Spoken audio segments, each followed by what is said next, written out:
Mewgenics. Ba ba ba ba ba.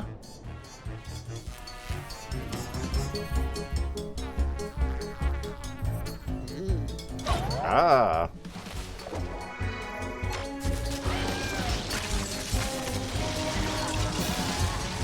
There's a human heart in his pocket this time.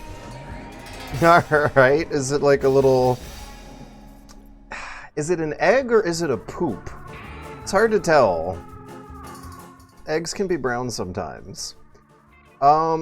Hey, fat sacks, I see that message, and I'm very, very happy to see that someone is still reading that. God, I have not read that in many, many years, and I doubt I could stand to, because I would have been so much more younger and unwise in comparison. But at the same time, there's got to be some good stuff in there. At some point, I hammered each one of those out at the end of a day, so they can't all be particularly insightful or full of a long length of time spent to think about what I was saying. But I remember getting compliments about the music choices. I wonder if the music links that I included are even still active. I had some links to the Bastion soundtrack. Supermassive Games might have taken those down. They could have been fan uploads. Considering where gas prices are, cycling is back, baby. Well, unfortunately, it's a hell of a lot harder. It shouldn't be, though. I just need to get back in shape. I was gonna blame my age for why my bike is not as easy to ride as it used to be, but it's probably me just needing to get in a better habit of riding it at least like 10 miles a month. The other thing going on is that my rear tire keeps popping for some reason. The rear tire of all the things that could be bothering me right now, I am grateful that it's the rear tire of my bicycle that I can fix in like 10 minutes. But for like 2 years now, one of the problems on my list of problems... Oh, come on. Okay, fine. I'm going to be honest and say that this is such a lightweight problem. It has not been on my list of problems. But for 2 years now, a pain in my ass has been the fact that my bicycle rear tire keeps popping for mysterious reasons. No one knows why. Maybe if I left a camera out in the middle of the night, we'd see a UFO show up in my bedroom and pop it. But, It's been inconsistent, but expected for 2 years. Whenever I get my bike working for a nice day or two of bike riding, and I think I'll have it fixed, I'll wake up the next morning and find the tire flat in the middle of the night. I'll be sitting on my computer doing... The most recent time was when I was sitting on my computer doing work maybe 8 hours after a nice long day of bike riding, and all of a sudden I heard something pop and hiss coming from the kitchen direction. And it scared the shit out of me. I thought it was a gas leak or something. The piping in my stove finally broke down from all the wear and tear this building's endured since Airbnb has started existing. And no, thankfully, it was not a gas leak. It was just a bicycle tire leak. But I saw some text, some Twitch messages here that immediately gave me an idea I had for the stream that I kind of wanted to save for maybe a few minutes into the game. But we're a few minutes into me jib-jabbing to some wonderful music to jib-jab to. And that is to do like a survey of some of the best and the worst comments in the review since they came in. We already have some Twitch chats to respond to, so in regards to that, I can put that on the screen too. It might be kind of double broadcasting here because there's a feed in the corner, but you know, we'll live. There's more important problems on the planet. Cycling is back, baby. Pushing through thick southern humidity. Oh yeah, that's gonna happen too. Right now, the weather is wonderful. We're having a cold front in the beginning of summer, which is nice because that means that the coldest it gets is like 50 degrees, and the daytime temperature is in the low 70s where it should be, but with a slight chill on the wind when it does hit you. And it's wonderful cuddling up at night in front of a space heater and riding a bicycle in the daytime under the sun. It's perfect. Is it technically spring or early summer? It's spring. Yeah, that's a spring thing. The weather's wonderful. We got the thick southern humidity coming in like a month or two, hopefully 2, and it's not fun. Right now, it's fine. We don't have to deal with thick southern humidity right now. Okay, after asking a review of Mewgenics, I must ask, do you play as a Mewgenicist? I don't know what that means. Do we even have a choice? Do you play as a Mewgenicist? I guess the answer is like reluctant yes, depending on how you want to define a fantasy term that doesn't exist, and therefore you carry all sorts of wacky meanings. You play as someone who does have to who does have to develop a sense of genetic superiority. The game will not spell it out for you. You have to do that in your own head yourself. You have to judge which cats to keep and which to throw away. But considering the like Final Fantasy Tactics battles is going to throw you into, that means you want cats that pull high stats. You will choose which cats to keep and which to put up for adoption. And I'm putting adoption in quotes because there's black humor about how it's probably not a great place that you're throwing the kitties, and that it was probably not a great place that you're keeping the kitties for the day or 2 that you know them anyway. And if the etymology here is to imply that some sort of like class hierarchical division will happen, and then judgments about how superior or inferior some cats are going to show up on the timeline. You're definitely something cist. You're a somethingist. So being a Mewgenist probably does fit the definition, and if it doesn't, it probably comes awfully close to what kind of a horrible aceist you are in this game, yes. I read a few out of order when you go through Arizona when you're in the desert and signed off with, if you're reading this, I made it, and it really hit me. I sort of just fucked up the front of my car by not paying attention while turning into my apartment. So, bicycling's back, baby! A lot of links are dead, but a lot are still up. I'm a professional Pokemon trainer. I was... Fat Sax, you tempted me a bit to go back and update the dead links, but I don't got time for that right now, and I would have to dig up a password I haven't used in 10 years, I'll put it that way. I think some of the game's humor is intended to poke fun at Pokemon-style game design and how fucked up it is. I'm struggling to think of more Mewgenics/Eugenics puns. That's all I could come up with. Why not think up of reality parallels? One of the things that the comments informed me about in some comments is that apparently this also was conceived from Edmund Macmillan feeling anxiety over what genetic traits he might pass down to his kids. Once they became rich, they were allowed to have children, because that's how it works now. And he started feeling anxiety about things other than pee and poop and his own child abuse. It was like, oh God, is my kid gonna have a really fucked up sense of humor too? What if I ruin my kid's ability to draw things with great amounts of photorealistic detail?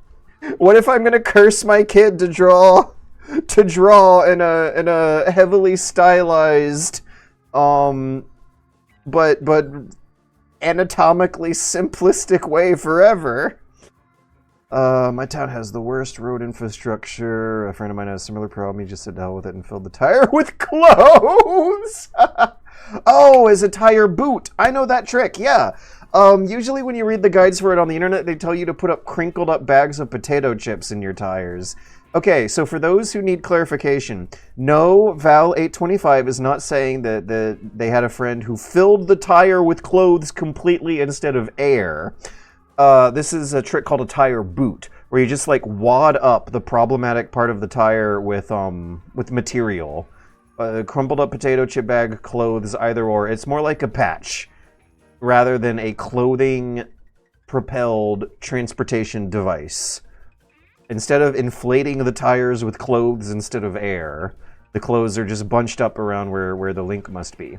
Are you getting canceled? No, I'm not getting canceled. I nominate that WR Breed Lovecraft guy. He sounds like a handsome fellow. VR breed Lovecraft guy. Why is this sounding vaguely familiar but not reading a bell? Lovingly scraping the bottom of the Ori bell. I wonder if the fan club for this game builds this will be Jesus. Sorry, would RFU Junior be considered the title of the visual state with the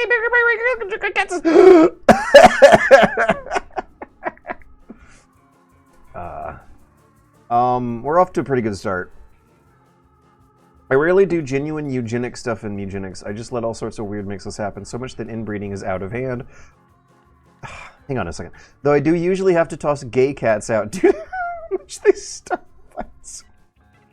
I think we are hearing cognitive dissonance, user is. You rarely do genuine eugenic stuff in Mewgenics and then proceeded to list like 3. You just don't want to believe that you are. Funny coincidence, listening to Welcome to the World of Plastic Beach, and it was a blog where you signed off with that side in Florida. Florida is a plastic beach.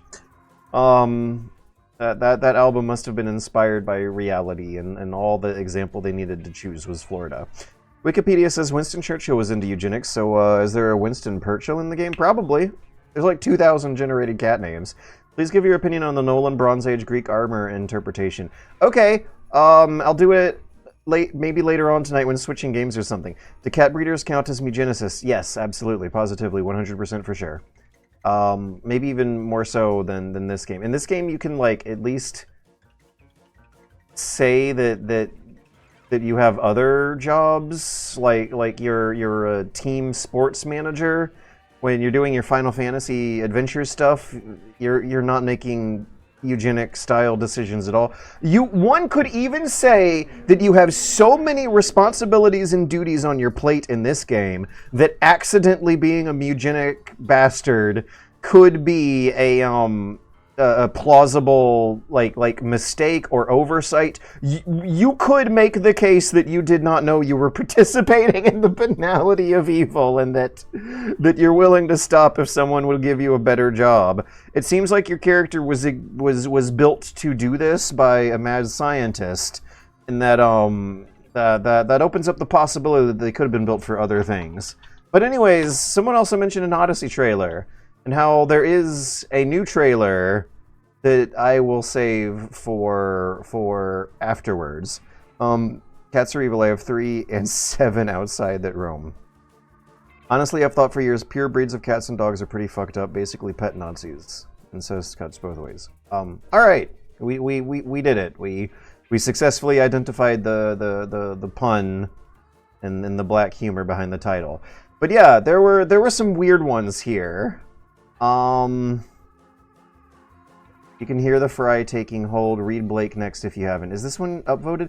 I had pinned this for a while, but then I unpinned it because I might get kind of self-conscious about people bringing up Northrop Fry.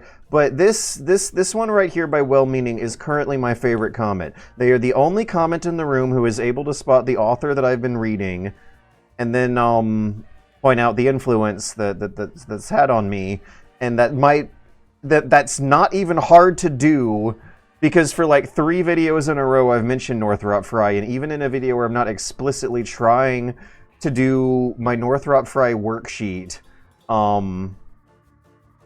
the influence is still here. Yeah, this is good. This is good stuff.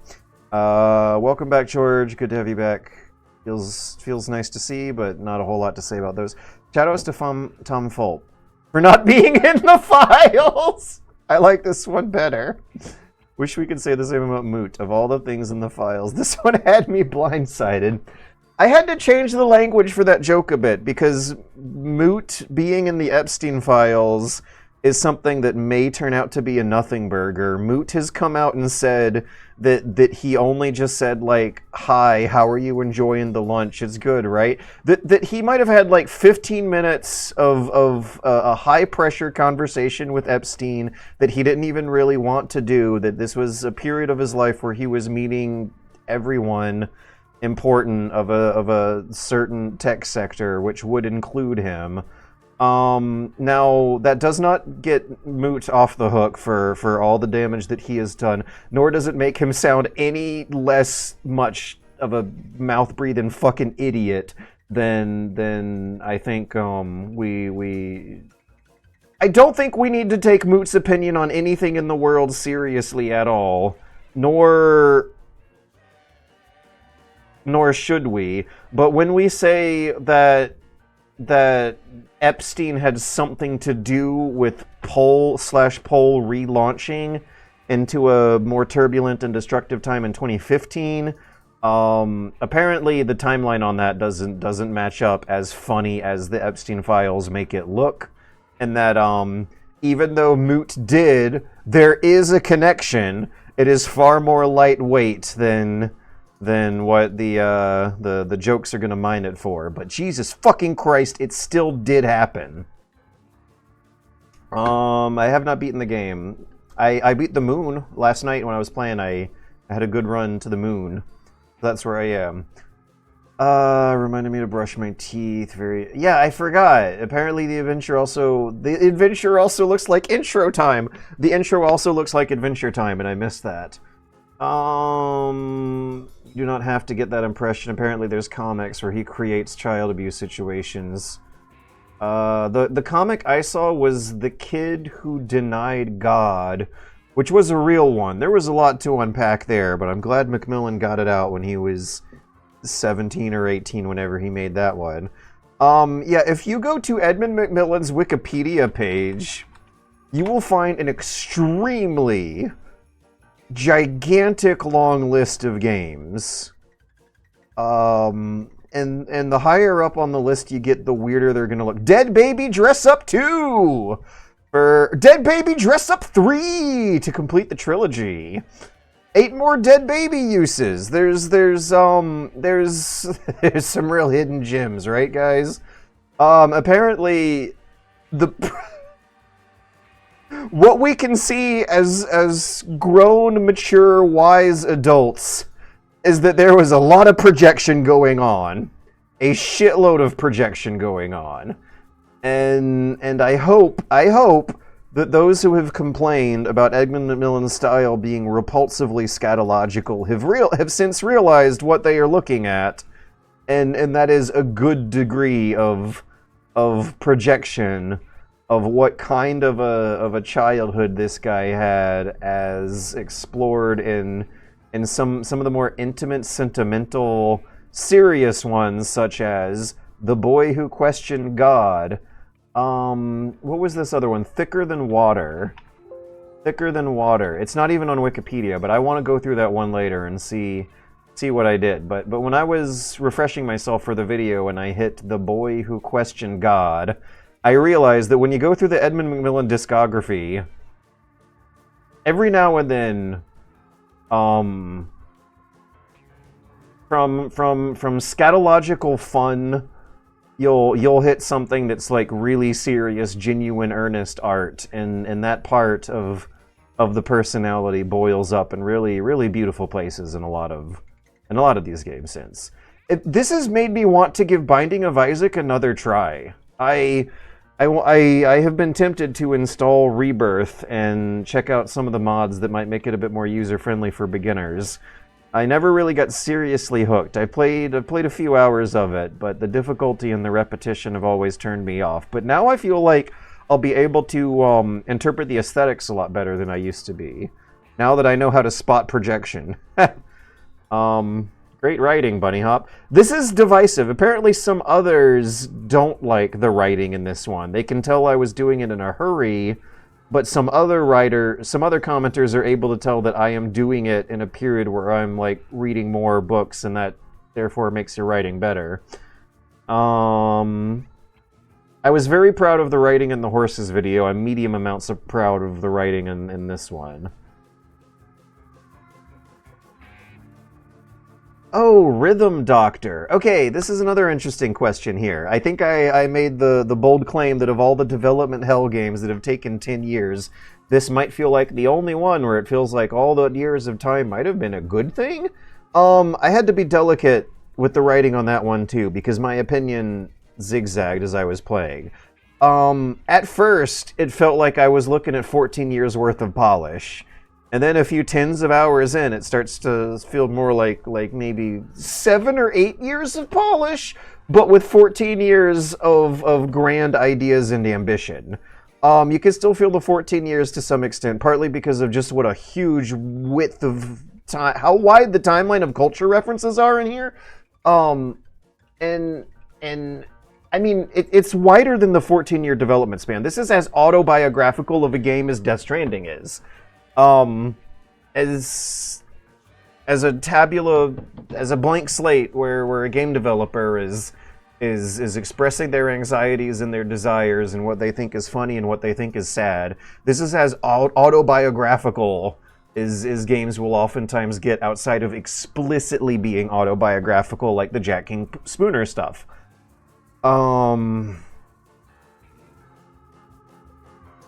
So Rhythm Doctor, right? There was a conversation to be had about games that have taken 10 plus years of time and whether or not that was a good thing. Because most of the time it's not a good thing, but every now and then there's a few games that are. But there's like qualifiers to tack on to the end of all these. Rhythm Doctor. The original prototype was made in 2011. Its Flash demo incarnation came out in 2012. It entered Steam Early Access 9 years after Flash demo, and its final 1.0 release was until 2025. Entered Steam Early Access. Okay. So what you will oftentimes find with other contenders in this genre that have turned out good is that they typically did have some kind of early access release where the game could be argued to be released in some state, not necessarily final. I'm thinking Dwarf Fortress is the example. Dwarf Fortress was in development for like, what, 20 years? But I don't know, was it really? Because you could have... I remember hearing people having lots of fun playing Dwarf Fortress for 20 years. However long it's been. I think it might be more like 12 or 13, like Mewgenics. Rhythm Doctor is one that I may have heard in passing and didn't have like in my head. I've not paid attention much to Rhythm Doctor.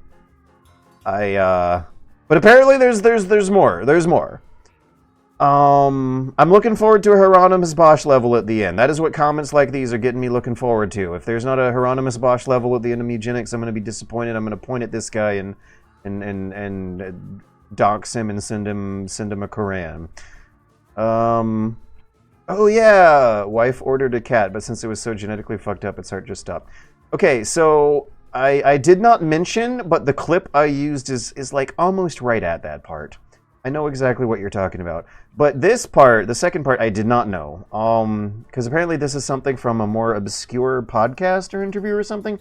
The stuff Edmund has said about being a parent and thinking about the traits that get passed down to you, that's, that was news to me. And I think it's real cool. How do you express that anxiety with Newgrounds humor? You make eugenics jokes. Yeah. What other reviews or critics? Is it a review or is it a criticism? Does it matter? I don't know. How many others have tried to spot the projection in the work? How many other reviews tried to like psychoanalyze Mewgenics as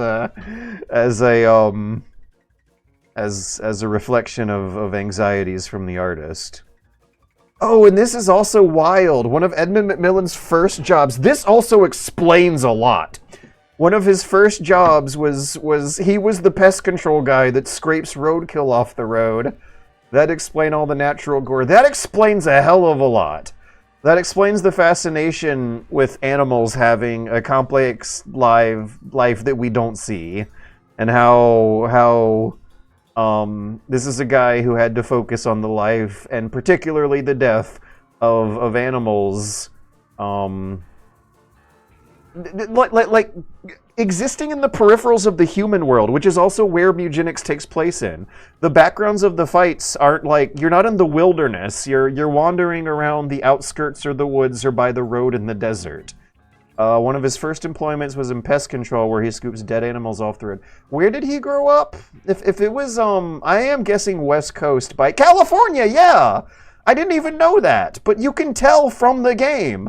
The desert looks like California. It has this, singing cowboy old western music, like a kid who would be growing up with boomers in California. Their parents might have put on some old singing cowboy music and mythologized cowboy stuff more than kids that grow up on the East Coast. For East Coast kids, the desert stuff that you see in so much American pop culture does not come natural. We got to get used to that. But if this is an autobiographical game and he grew up in California and one of his first jobs was scraping roadkill off the road, then I bet we are seeing a lot of that come out in the desert zone. The desert is probably where a lot of those memories got channeled. Even if he wasn't aware of it, it could have come out subconsciously. First employments in pest control where you scoop dead animals off the road. That makes so much sense. Edmund McMillan was that guy. It's a dirty job, but someone's got to do it. Someone's got to scrape the roadkill off the road, and Edmund McMillan was doing that for a while. Oh, and this also surprises me. Edmund McMillan was a guest on Castle Super Beast Pod. He caused mental anguish towards Uli with this quote. Maybe the religious trauma wasn't 100% the cause of your issues. I have less questions about the quote than I do about the logistics of getting him on the podcast and how that happened and how it went. And if I could stomach that episode, because we all have our opinions. George regularly streams on Twitch and uploads his VODs to the second channel. And a lot of people don't know that for some reason, but hello! Yes, for those who don't know that I regularly upload, that I am alive and am working on this stuff all the time. I am streaming weekly on Twitch 2 days a week, as a matter of fact. Mine were down to the point that I can't call them socks anymore. You know what? I could use the money for George Sucks. I also need a new run of George Sucks. How about that? We both have a mutual need for me to sell George Sucks. Edmund has a very innate sense of what makes things fun. Oh, now that's questionable. That feels unique from the rest of the industry. A lot of indie games are now just blindly mishmashing two games and genres together and feel like an overgrown tech demo, but Mewgenics feels very intentional, which is ironic because it is like two different genres smushed together, but it does feel intentional. The compressed roguelike run playtime, combined with its randomness, solves a lot of issues tactical RPGs suffer from. Oh, I don't know if I want to get into this. I like the first part. Speeds up character progressions when you upgrade and you're forced to experiment.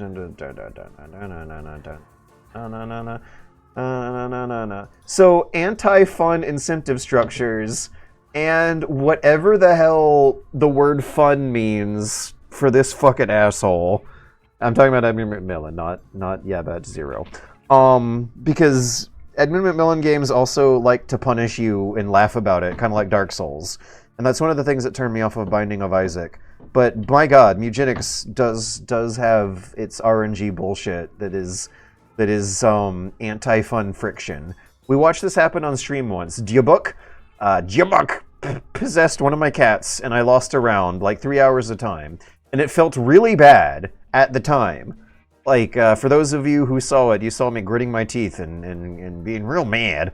But that has not happened since then because I learned the strategy. I learned to anticipate it and how to mitigate it and what to expect, and that makes all the difference. It's like a Dark Souls friction kind of thing. So it has a very innate sense of what makes things fun that feel unique from the rest of the industry. It might be a different kind of fun. It's not type 1 type fun. It's type 2 type fun. Like bicycling across the country. It's not fun while you do it, but it's a hell of a lot of fun when you think about it after the fact, and the sense of satisfaction at the end is 80% of the fun that you're trying to have while you're suffering through it. But Mewgenics, I am finding Mewgenics a hell of a lot more fun than I have Isaac and Meat Boy. I played all the way through and beat Meat Boy, but I don't remember it very well.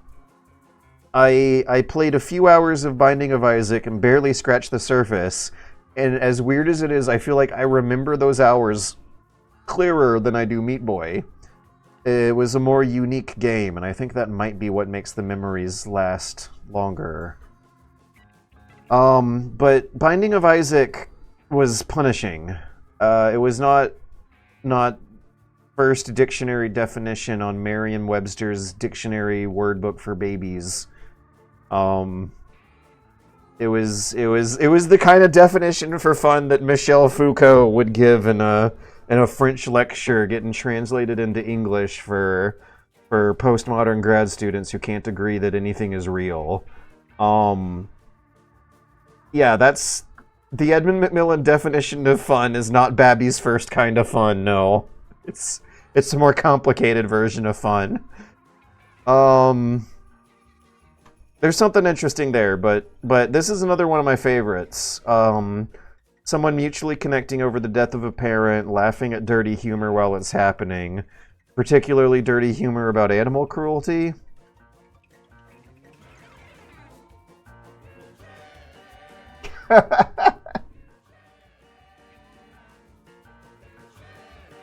Okay,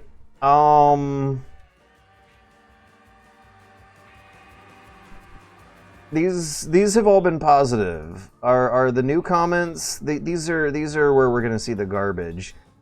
Square grids are great when they're used thoughtfully. I think they're fine in this game. Caves of Quud. Oh yeah, Caves of Quud, an 18-year development cycle, and you should cover it.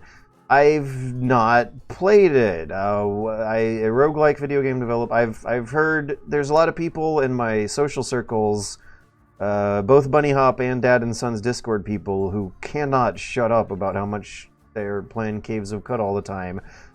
But look at it. When I see a screenshot like that, when I hear people talk about Caves of Quud, I think, ooh, interesting. And then when I see a screenshot of Caves of Quud, I think, I'd rather do my taxes or visit my dying mom in the hospice. But that's not how video game graphics should work. You know, I bet it's a George game that if I actually played it, I would fall in love and be fine.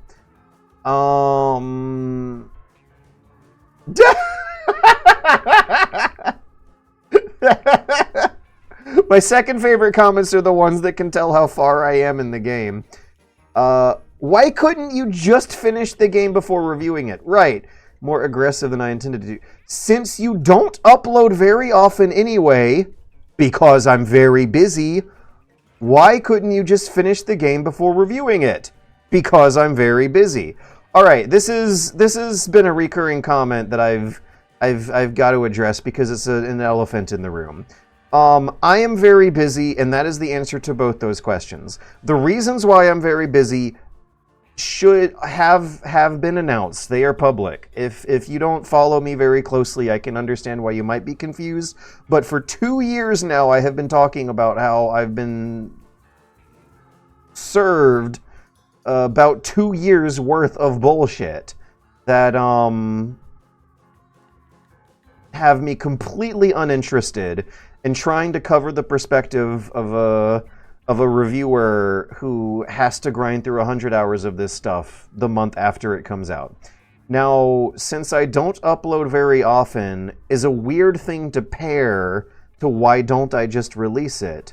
Because I uploaded it when I did out of an effort to upload more often. Me uploading less often is a problem I'm trying to solve by getting the videos out faster.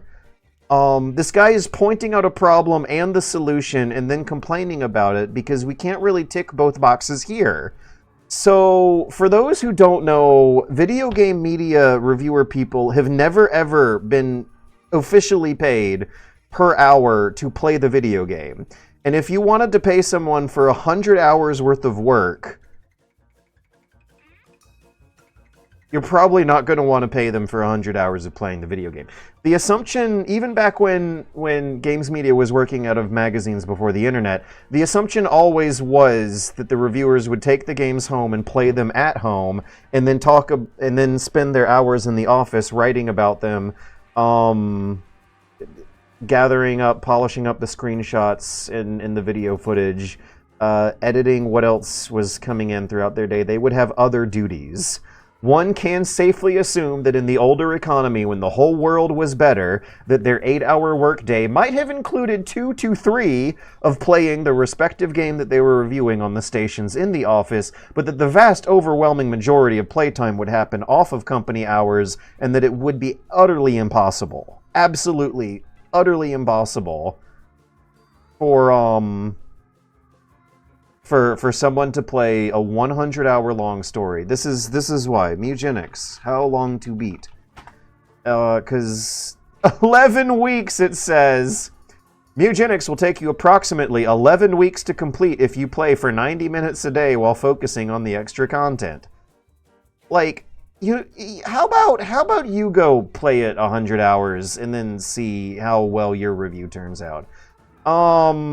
I typically try to play games multiple times and get the credits roll multiple times and read the interviews and look at the videos. This is a case where the game was too big for that, and I don't think anyone's really suffering, and we all have more important problems to worry about at this age. I am not interested anymore in conveying to a mass audience what an incredibly niche experience would feel like, and that is what your impressions are like after playing it 100 hours in 1 month. That's not how most people are going to play the games. That's not how the developers are going to get their most helpful feedback. That does put your brain in a fundamentally different place than most players, and therefore at some point you start playing a different game. I want to cite my Breath of the Wild review as the quintessential example of this effect happening. That kind of deadline pressure combined with that much repetition you're going to get hit with over such a short time is a prime example for burnout. I consider the type of criticism that tries to sound like it's a highly trained expert in the game that they're talking about is not something that you can really do in a channel where you're covering a hell of a lot of different games all the time. So I don't like people thinking that was even possible. It never would have been possible. I think I spent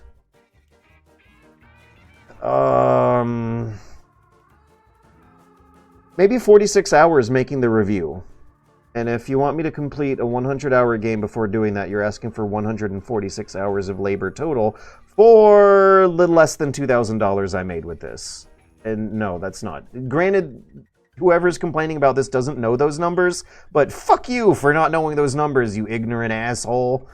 I am tired of working 10-hour days at $4 an hour.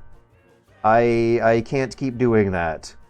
At some point, you can play 80 hours of the game, and that's going to give you enough expertise to go on record about how much the average schmuck who also has important things on their plate are going to be getting out of the game.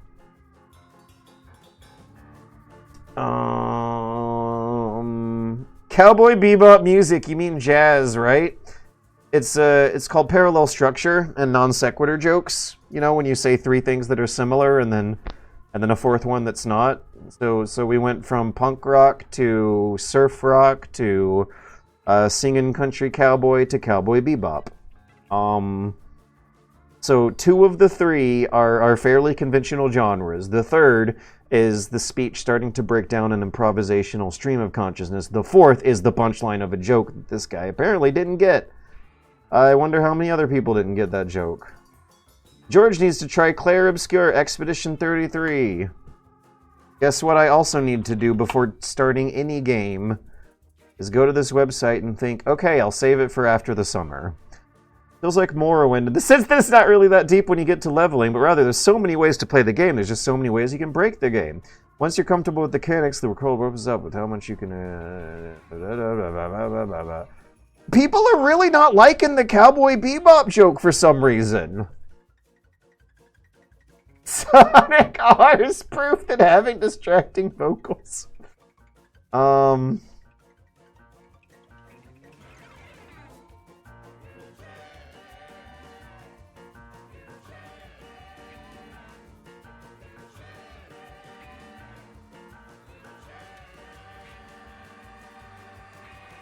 You didn't have time to play the game and make a video? I thought this was your full-time gig. With merch sales, a Patreon, and of course AdSense, you can go to the Patreon and see that I'm making $1,000 a month from it. You're making a bad assumption if you're thinking that the AdSense is making me any more than $80 fucking a month. We thought this was your full-time gig. It is my full-time gig, when I'm not also working on the lawsuit and taking care of my dying elderly mother. Also, a 100-hour-long game is like 2 weeks of full-time work. I would rather do something that actually makes me money. What do you mean you didn't have time to finish the game? The video is already over a month late. I guess these people just don't know. I guess they are kids who don't know. Will we get a non-age restricted horses video? Probably not. Nope. Just lie about your age or rip it from the URL. Why did they get Christian Chandler to meow some of the cats and Liquid Chris? Because Edmund McMillan does not have a very intelligent sense of humor.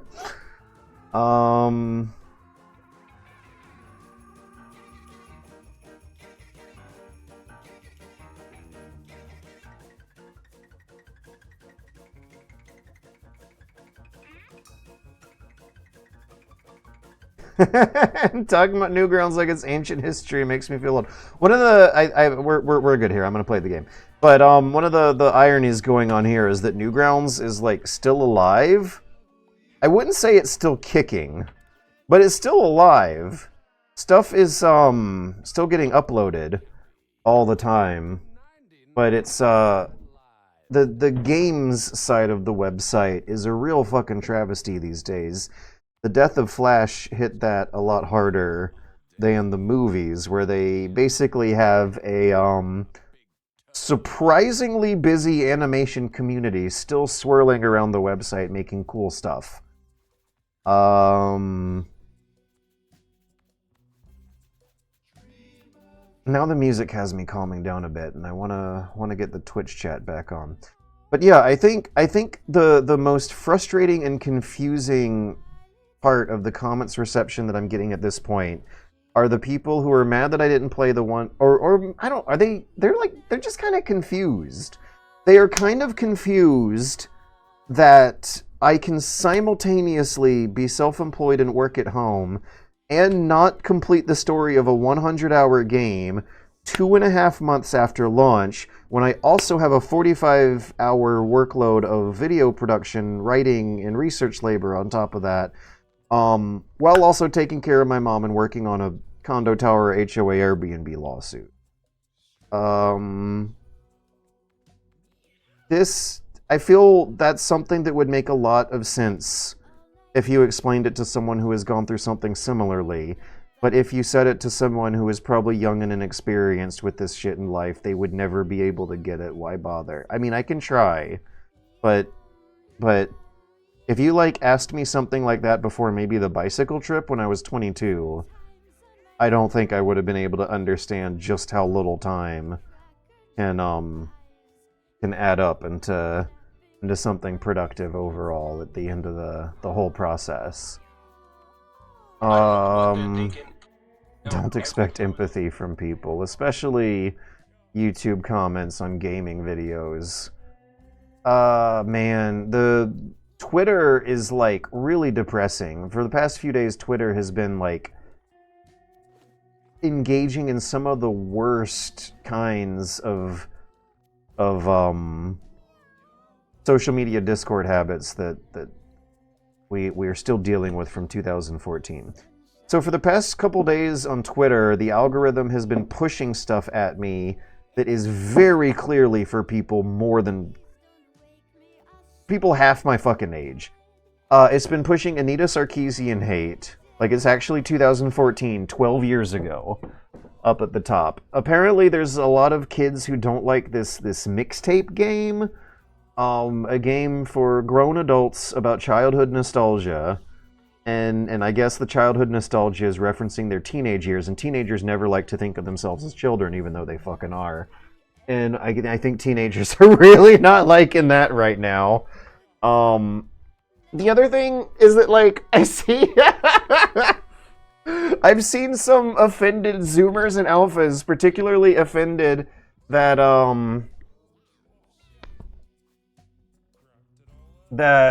that there's a kissing scene, that the teenagers kiss, and this is something that is a non-negligible portion of modern generations are finding disgusting. And that's really, really sad. We're fucked. So, yeah, teenagers not liking coming-of-age stories for adults that contextualize them as children, and Anita Sarkeesian hate. And also Metal Gear Solid gatekeeping. For some reason, Twitter has been assuming that I really, really care about what order people should play Metal Gear, or okay, fine, I do care about that. I do not care about arguing on the internet about it. For some reason, Twitter is assuming that I really want to argue with kids on the internet about what order to play the Metal Gear games on. Apparently, arguments are actually happening on Twitter about what order to play the Metal Gear games through. This year's April 20th Metal Gear social media discussion spike is really crazy. So we had a much more Kojima-filled year than usual with the Delta remake and Death Stranding 2, but also we had the source code leak of the Vita version of Metal Gear Solid 2 leak. And I think that one means that they can retro-engineer the Vita build to get the source ports for the previous versions of Metal Gear Solid 2 from before the Vita build. So there was a lot of discussion about Metal Gear Solid happening, but one thing that is constantly blowing my eyes is how immature so much of it is still remaining. There's like fans who are still mad that Raiden is Twinkie. And then the discussion about playing in chronological order versus release order sounds to me like a conflict between how much you genuinely believe the characters and lore are actual real people and things instead of something that the artists were coming up with on the spot as they go through, which is why just about everyone with half a brain will always recommend you play through in release order. Point is, it is clearer than ever that teenagers, the Twitter is a site for teenagers, that a huge portion of the YouTube comments I'm going to be seeing are teenagers, and that and that even like these old 20-year-old games for millennials when we were teenagers are coming back to become fun objects of discourse for teenagers somehow. What's going on here? Anyways, I'm wanting to read chat actually more than I am play the game right now. What did I miss here? Good tidings, Sir George. Okay.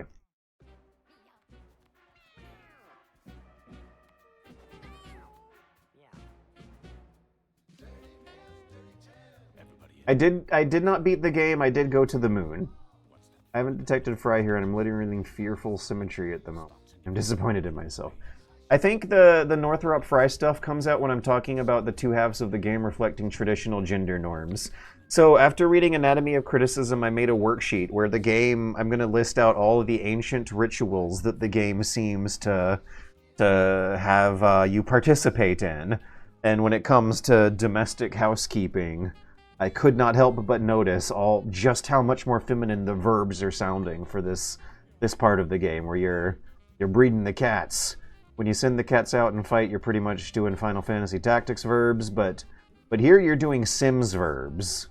The Sims verbs. This is like playing a girly game for girls, or I don't know. The Sims always had a nice all genders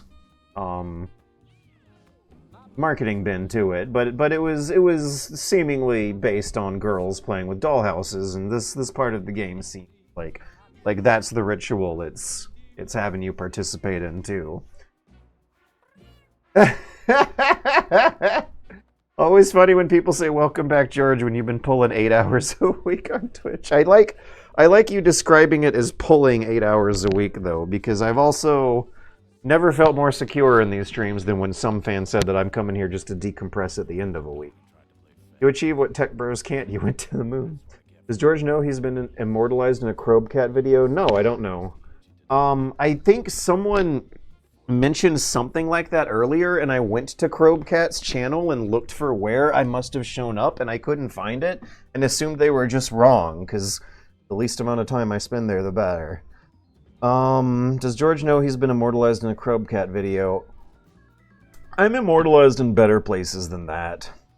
This guy sure loves dead babies. He's depressed. Wants to. Lindsay uploads to Nebula monthly now, but to her YouTube audience, it feels like a year in between videos.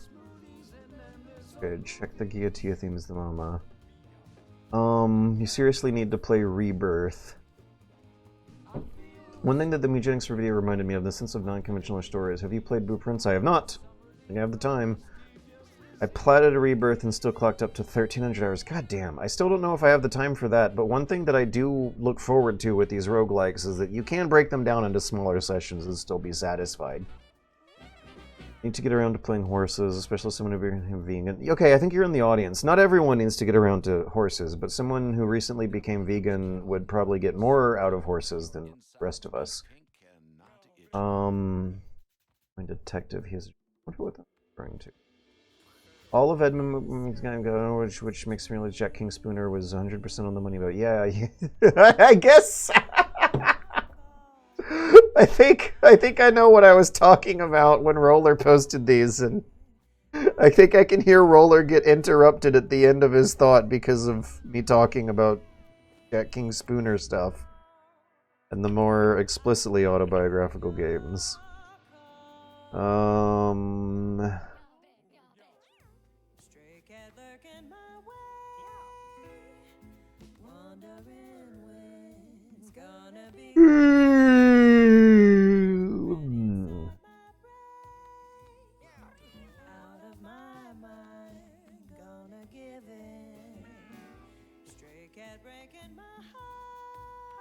Roadkill cleanup in a deep south state must be brutal.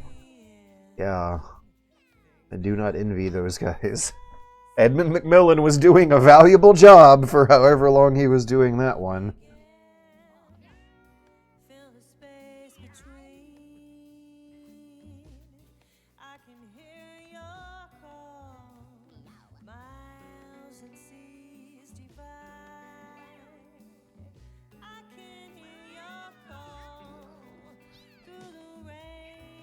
Oh, Mewgenics is more unfair than Isaac? So, within the Twitch chat I've scrolled through, I've seen comments telling me that I should totally get into Isaac right now. Specifically the remake. That's Rebirth, right?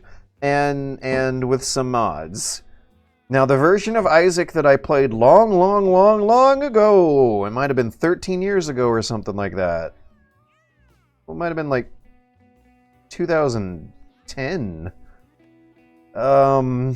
I think it was built in Flash, but I don't remember playing it in a web browser. I remember playing it as an executable on a computer. I don't even remember if it was on Steam. It didn't have joypad support. When you went into the options menu and searched for joypad bindings, it told you, fuck you, install Joytopad. Which is funny because it came out after Meat Boy, and Meat Boy had perfectly fine gamepad support right out the gate. I don't think that version of Isaac... I do not think that version of Isaac was more lenient than Mewgenics at all. I'd say Mewgenics is a bit more unfair than Isaac, only because it will sometimes force unfair events of you out of nowhere if you are doing well, which they have confirmed is a thing.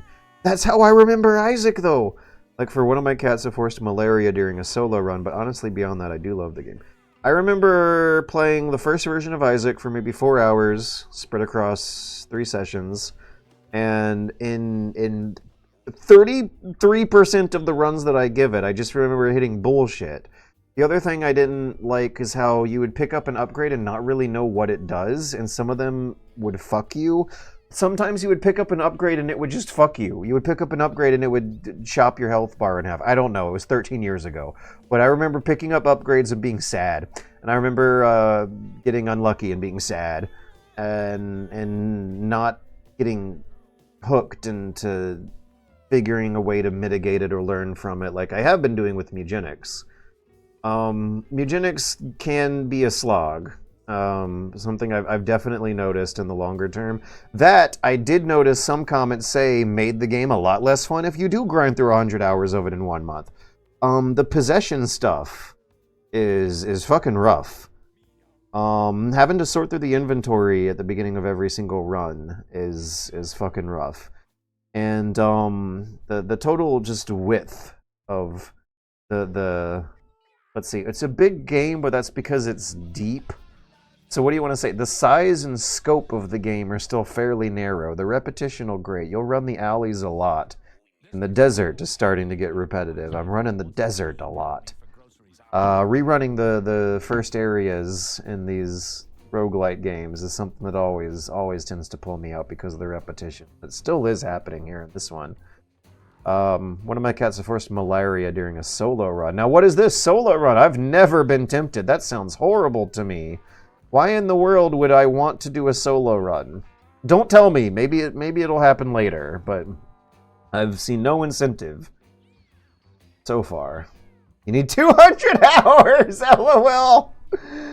I now feel kind of basic for playing Kentucky Route Zero as a way for... Scrub comment. Need to... Okay, far too many internet commenters think YouTubers do nothing but make videos and sleep, and it's insane how serious they are about it. Thing is, even if you do make YouTube videos and sleep, that's an awful way to live, and you're gonna get burnt out, and you're gonna get depression, and your brain's gonna turn to mush, and you're gonna be a bad person to the people who need you to be a better person. If you do nothing but make videos and sleep, you might get depression for like 4 years, from 2019 to 2024, maybe more like 5 years, and not upload most of anything at all. That's what happened to me, and I think the stretch from 2012 to 2017, I was doing nothing but making videos and sleeping.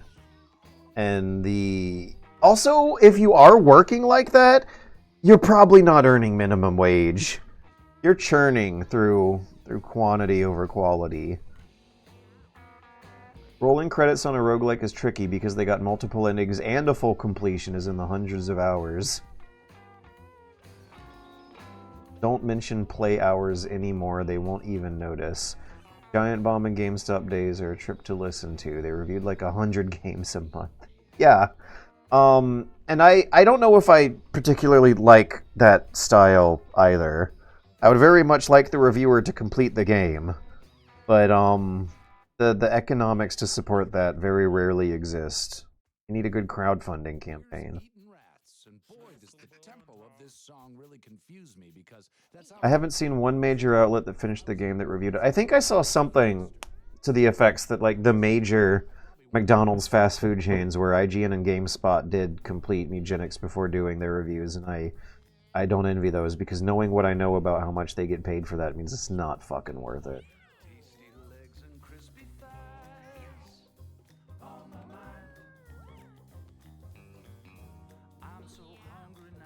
Oh, low. Sea Warrior. I'm telling you, given that games are like books in terms of length, more than films, which are like 3 hours max, if you're doing a review rather than a full critical appreciation, then a few hours seems fine to me, if nothing else.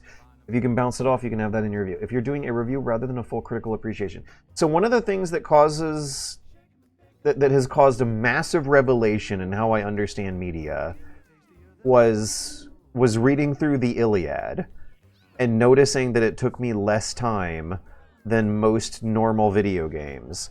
I usually allot 40 hours. When I was a kid, I noticed that it took me 40 fucking hours to play Final Fantasy VII, and everyone loved that and considered it a good thing, including myself. And as an adult, I don't know if I knew that. So 40 hours to do most anything throughout life is usually a pretty big ask. And I think I read the Iliad in like 28 or something. It's a 24-hour poem when you read it out loud, because it's designed to get split up into 3 8-hour shifts for a weekend festival. And so realizing how War and Peace, how long to read? 3 months, right. What are we talking about in hours, though? 42 hours! 42 hours! It would take the same amount of time investment to read War and Peace than Final Fantasy VII. Now, when I did this calculation, I was shocked to see that one could read the entire fucking Bible in the amount of time it takes to play many video games, including Witcher 3. Witcher 3 was touted as having hundreds of hours of content, but it really probably takes you about 75. Guess how long the entire fucking Bible will take to read? 50 to 80 hours. So, in the 2020s, when I was doing the math for this stuff and realizing just how ridiculously long the most normal, average, everyday video game takes, and how you were looking at a truly professional obligation of time to be able to talk about a game deep enough to do a deep critical appraisal of it, might not ultimately be worth the time investment for that. I did decide to read classic literature, and I felt like I learned a lot, and my writing got a lot better. And I have since actually read most of the Bible, and boy, oh boy, does that actually explain a lot about how the world works. Not in terms of any supernatural spooky stuff, but in terms of political, real politicking, and how the theological, how the human brain can justify ridiculous things that escalate into horrific violence. I recommend it. Doing it with a guide. Yeah, video games take too long, and music and movie critics have it much better because of that. But video games take too long. That's basically the beginning and end, I think, of discussing the quandary of doing a quick review for people on the fence of purchasing a game versus a deep critical appraisal from a super duper ultra fan and also gaming in general expert who is somehow supposed to have a more objective viewpoint on it based on their expertise. And I just mentioned that, like, if you're a super duper fan of the game that you've played hundreds of hours from and know inside and out, that is also going to come at the sacrifice of other games. Being an expert on things in general is not very compatible with investing the hundreds of hours into just one thing. And so you run into catch-22s and impossible contradictions when thinking that any one particular object is worth that much time.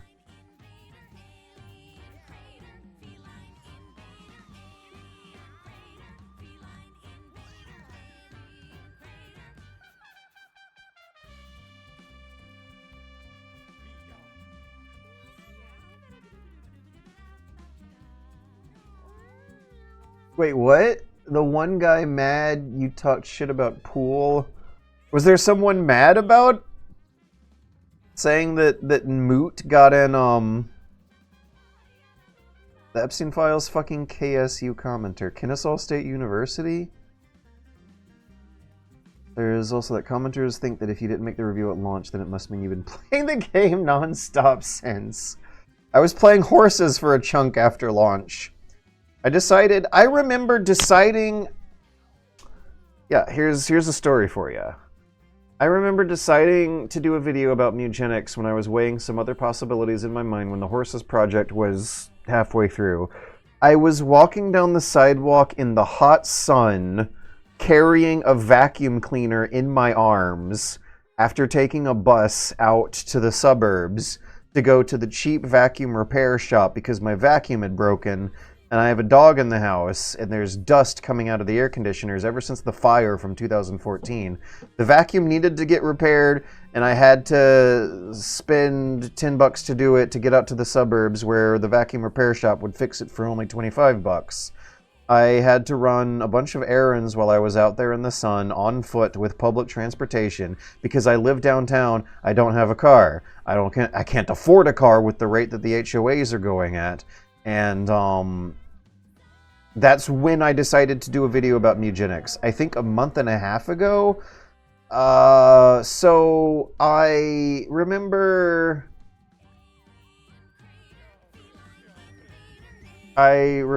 going to drop my vacuum off and then going to a grocery store nearby, and I realized I forgot my wallet. And the reason I forgot my wallet is that I keep my wallet in a different pair of pants than the one I normally wear to take Eddie out that I'm used to wearing when I need to go out and do little things. I keep a pair of pants by the door that has my dog walking stuff in it, which is the poopy bag and the leash and the spare keys to get back inside. And so I left to do my errands but didn't swap the contents of the pockets out and forgot my wallet. And I ended up spending an 8-hour day going back and forth running errands, and that was my day. That was a whole day. When you don't have a car, hell, even when you do have a car, running errands to the far side of the town where you can get your stuff done cheaply will fill up your whole day. And I remember thinking that with the time I had in my schedule, I could get a Mewgenics video out because I was having so much fun playing the game at the time, and also get the horses video out, and do some more GoFundMe promotions over the next month. And I have been very, very busy working all day on those goals ever since. And various others.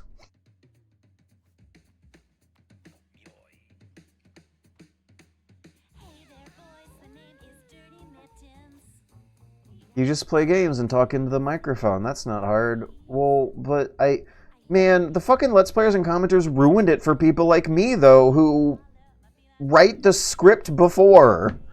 Who write the script first. And writing the script is basically writing a newspaper article, except not really. If you're filling up 20 whole minutes, you're going to be writing like 6,000 or 7,000 words, and that's more like a newspaper editorial or a magazine feature. Newspapers did not typically have the space to put all the amount of words that could fill in 20 minutes. God damn, I get so mad when I look at how small regular print reviews are compared to the 20-minute long YouTube video essay style review. It's like 6 times more writing for the same or less money.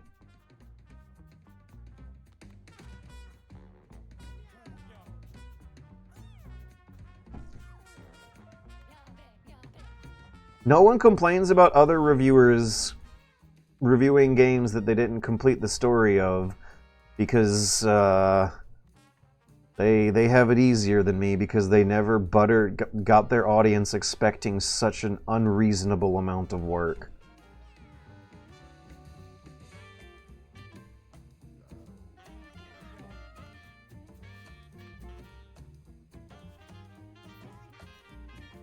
Oh, is this it? Anita Sarkeesian's in the credits for Slay the Spire 2 and people are crying about it.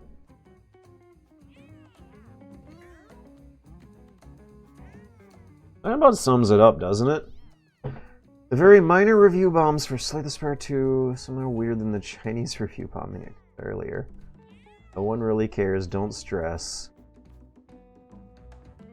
You're a sage for the younger generation? Am I? Love the Satan drawing sex stuff. What are we talking about now? Oh, the smashing the dolls together? I can tell you specifically, if you care, it was about the RE4 remaster. Isn't unfair, but best.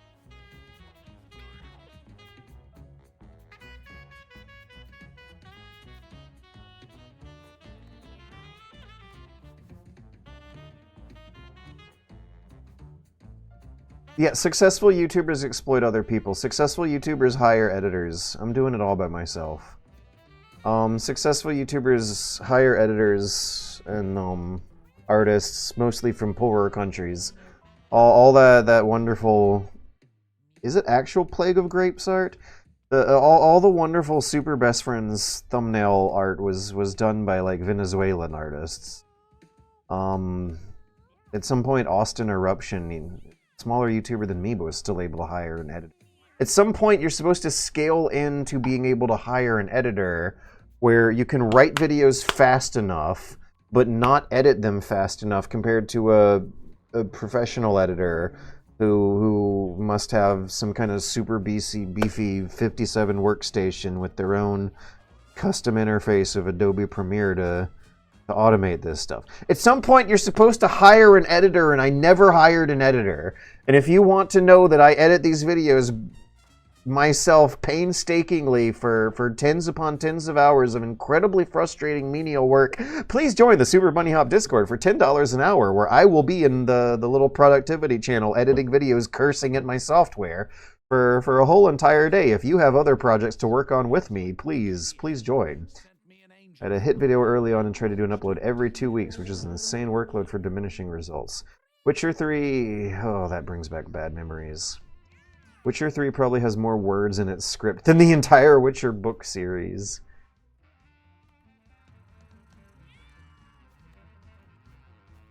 Just because he's mentioned once doesn't mean he was a whole-ass island resident. Yeah, I mean... I don't... Am I supposed to disagree with anything? Am I supposed to, like what's the insult here? That's just... That doesn't mean anything. Just because he was mentioned once doesn't mean he was a whole-ass island resident. That's correct. It does mean that he kept bad company and tends to have a pretty bad idea about what sorts of snowballs toxic internet communities can roll up into. It means that he doesn't have good intuition. It does not mean that he was a whole-ass island resident. It doesn't mean that he might have been criminally liable for anything. It doesn't mean that he knew Epstein for very long. The fact that he did know Epstein for a little while, enough to get compromised into those files, does mean that he probably does not... This is fucking the 4chan founder we're talking about. He can't possibly have good intuition. Vacuum repair shop, some Breaking Bad shit. Beast is gonna have Hunger Games. Alright, I've caught up with Twitch chat. We are 1 hour and 20 minutes into the stream. I have reviewed a cursory glance at some of the comments. There was one I wanted to point out that I did want to mention specifically. It was along the lines of the, like, how can you be working so hard and not finish the 100-hour game? God damn, if people complain it to horses, that would be so funny, because Horses is 2 hours long. You played through Horses 3 times and played through Mewgenics only 0.75 times. But one of those games is an order of, like, 33 times smaller than the other. There was a comment that said, how do you play a game for 30 minutes in a lunch break if you're a professional YouTuber video game player?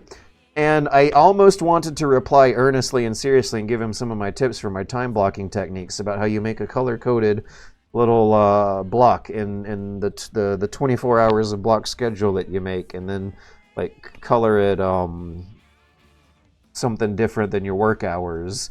It means that I was working on something else and then took a break to play Mewgenics for 30 minutes and then wrote a few notes down at the end of that session that I might want to include in the video when I was done, and then went back to something more important, which might have been calculating damages for the lawsuit, calling old people and telling them how to work the door entry app, going to the vacuum repair shop on a bus ride in the hot sun in the middle of the day.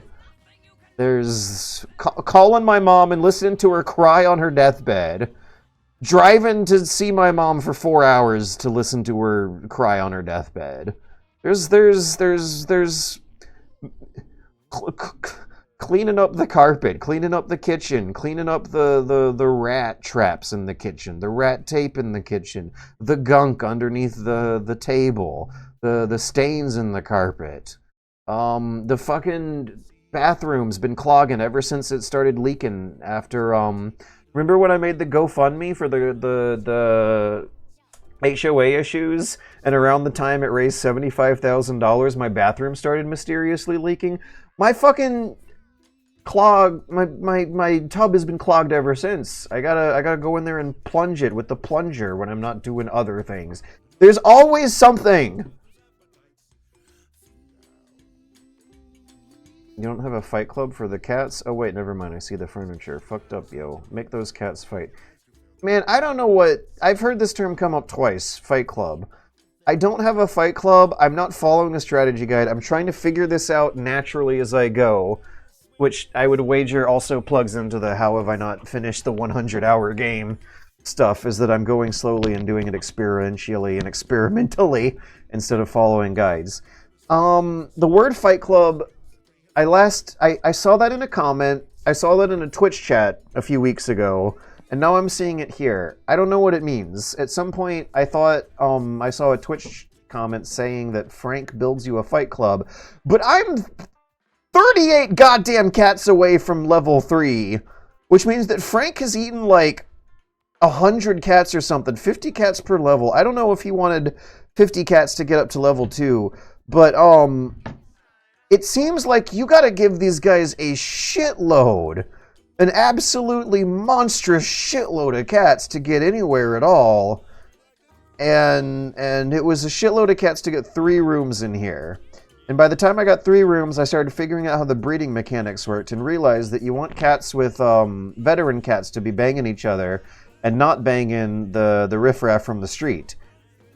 So you get your veteran cats to bang each other, which kind of sort of means making a specific room for banging and putting the furniture, the banging furniture in there. And the banging furniture is the genetic health stuff, stimulation stuff. They have high stimulation in this room for the kitties. Stimulation affects the quality of newborn kitties, right? So I want maximum stimulation in the banging room, where the highest stat, fanciest cats, I mean, they got some injuries, so they're not really into breeding each other often. Apparently that's what repulses them sexually from each other. Oh yeah, and to reduce inbreeding, you also want to throw some of the others in there. But the top room is the boy room. These are all boys. I think we got 1 question mark, actually. The lower room is the girl room, where we got 1 question mark. And most of them do not have 7s on their stats. If I throw a cat in to reduce infighting or get them in the mood, it's not going to be Rocco, because that's a kitten. It's going to be someone with a 7, though. Maj. Oh no, is Maj going to be too gay to bang him, though? I unlocked the gaydar. While I was editing the video. It was one of my lunch break sessions. I took a break from editing the video to play the game long enough to unlock the gaydar, and I recorded it and then threw it in the video the next day. And that cutscene was the funniest goddamn thing I've seen in a long ass time. So Maj, you have good stats, but you're gay. Rocco, you have good stats, but you're a kitty. Between the two, though, that means that Maj is still at least most likely. But the other thing is that, like, there's different kinds of gay. So, yeah, I don't know the lore. There's 2 flags here. Is one of them the gay flag and the other one the transgender flag? How do they differentiate? And why are so many of my veteran cats gay? The interface is failing me. Look at the interface is not failing me. The interface is getting me turning my head more than like. Okay, so let's put the gay cats top of the shelf for. But they're not all the same kind of gay.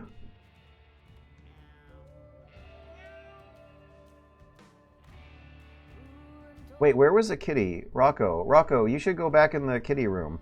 I don't know if this is how it works or not, but I need to experiment and find out. But if the kitty grows up from age 1 to age 2, it's like they're no longer a kitty anymore after that 1 day. So if they spend that 1 day in a room with high stimulation, do they, like, get an extra stat point or something for that day? So let me find a boy with a 7. Rumi has a 7. Hubble has a 7. I think we're going to find quite a few 7s based on how things have been going. So, areas I have yet to explore are the core and the throbbing domain. Between the two, I think the core is looking less intimidating. The throbbing domain looks really, really scary. Saying that word sounds scary.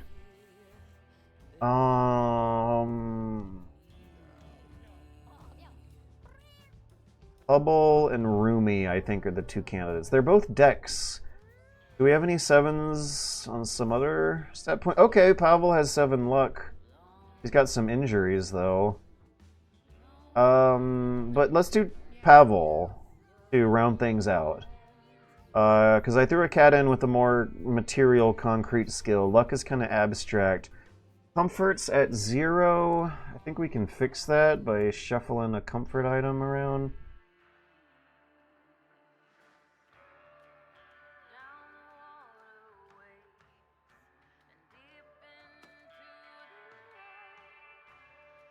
I was going to do the shelf, but there's not enough room. This might do.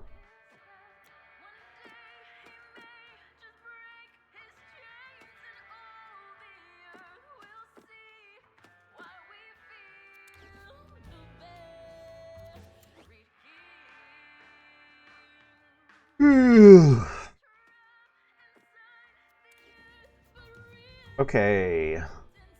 Now they have 2 comfort. The number is positive.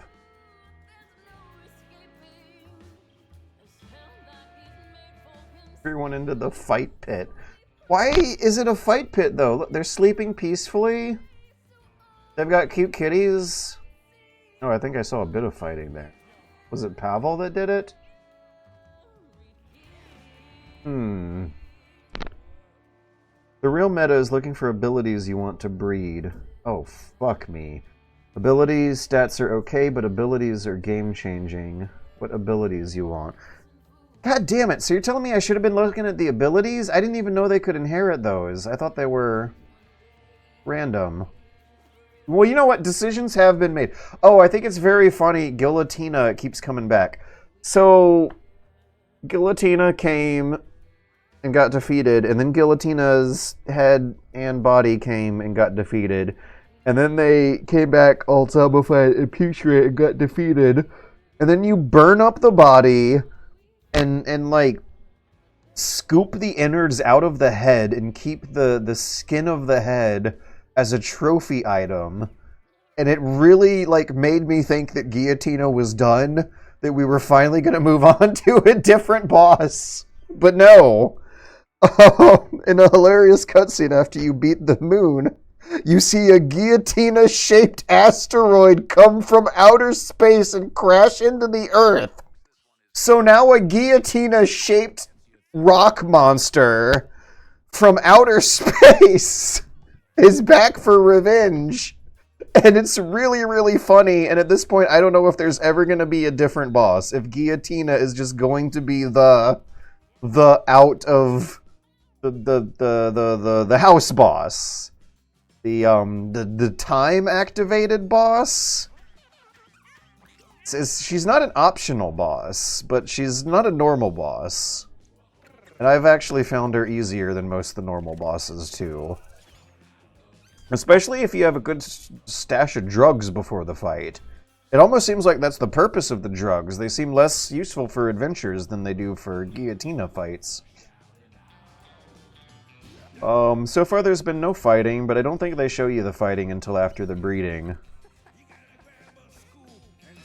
Island of the poop.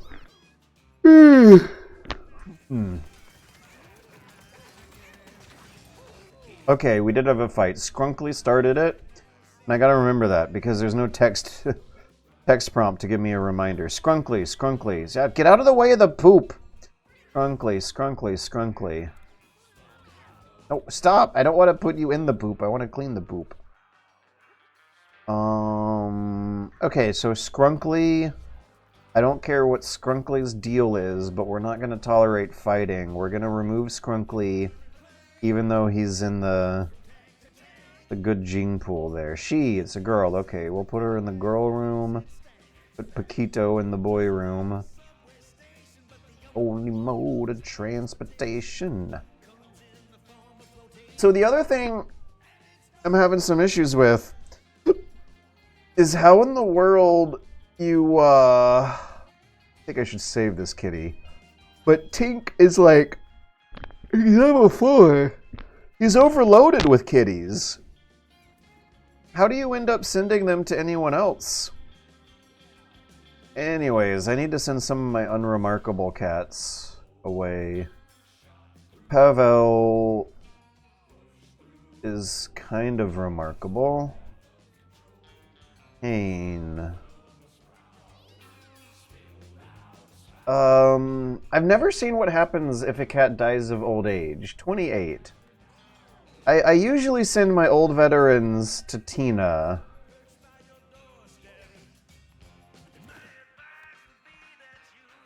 But I'm curious and want to see how old they actually can go for. Because I don't know. Maybe the cats are better off dying of old age with me than with someone else. Okay, Master McDonald.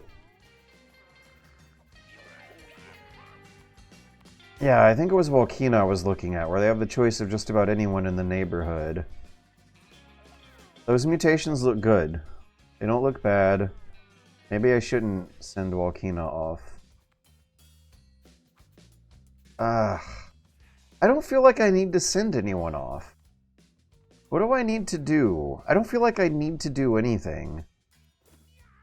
So I guess just for the curiosity of it, I'm gonna go ahead and send us to the core. Basically, the game became double head mutation early on.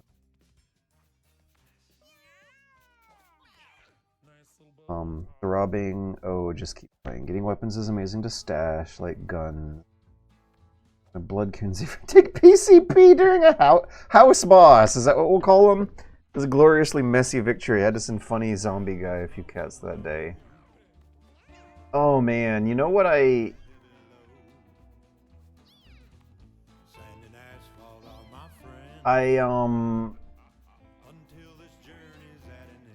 lost my train of thought.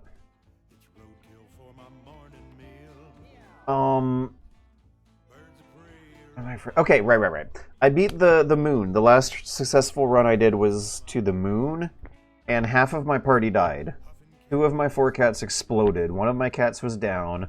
The necromancer had themselves cornered with, like, bodies shielding them from being attacked by enemies. And for the last 2 turns of the fight, they just did chip damage on the boss to beat it. I was very happy that the other enemies ran away instead of finished her off, because it meant that one of the cats that was down got back up and got to go back home, but they were down and couldn't help. The other 2 cats exploded. The man in the moon was the hardest boss I've fought in the game so far, but that might just be because I haven't fought him twice and don't know what to expect the second time. Make them injured by making them fight. Why would you want that? Send them away after boss fights. Game will tell you. Past days have no food. No, the game told me to keep them for breeding, I think. I don't think they're more valuable to the people you send them to when they're super veterans. I thought they were more valuable to the kitties that they make when they breed as super veterans. So Skrunkly, the ones with the star are super veterans who beat a house boss. And I like keeping them. I don't like sending them off. I thought that they make good kitties. Am I wrong? Am I wrong to like keeping them? Past days, have no food before you go out. Make the cats fucking fight as much as possible before you go out. That's why the food upgrade is the most important. Really? So you can pass more days. They get a 2nd star. Spoilers. God damn. Well, I don't know. How are you? Whatever. We're going to the core. We're gonna have fun. Going to the core. I'm still getting slightly further every time I go out. I'm beating bosses that I hadn't beaten before, so it feels like I'm doing something right, but you're describing definitely a different understanding of the game than where I'm currently at. And I had to have at least played 40 hours of this. I don't think my Steam counter is accurate. My Steam counter says 80 something, and that can't be right. The girl... Antonio.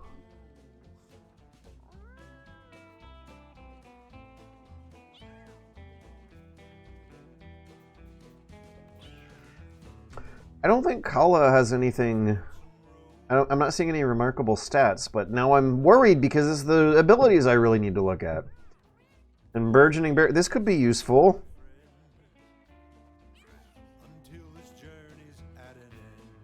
But they're just too unremarkable.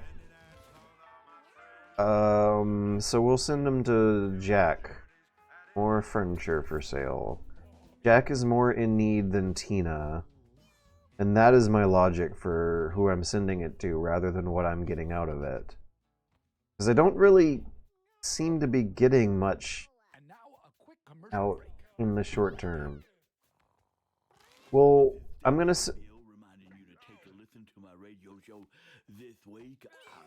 Send the cats who have 7s on adventures, but now I'm highly distracted by the radio. They like to have me recorded in advance, and then they go back and they edit it and take out a lot of my voice and the music that I was playing. They don't like the selections, and they are not real happy with my voice, and they cut that out too. So it's pretty much you don't hear much of me, and you don't hear much of the music I'm playing.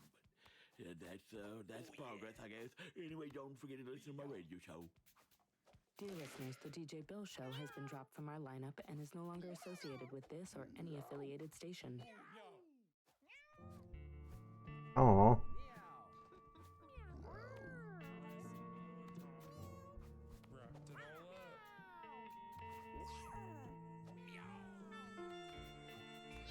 Always send your best cats out. They die or come back stronger. You can roll with 3 cats. I'm judging my best cats by the 7s.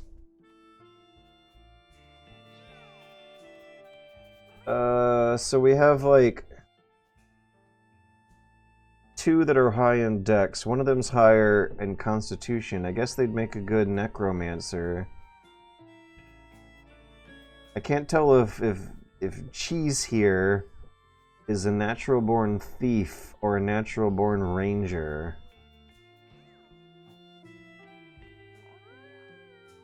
Maybe because of their low mobility, they're a natural-born ranger, which means I could really round out their stats by making them a thief instead. I don't know, I just see that yellow fur and that 7 dex and that 6 luck, and I think thief.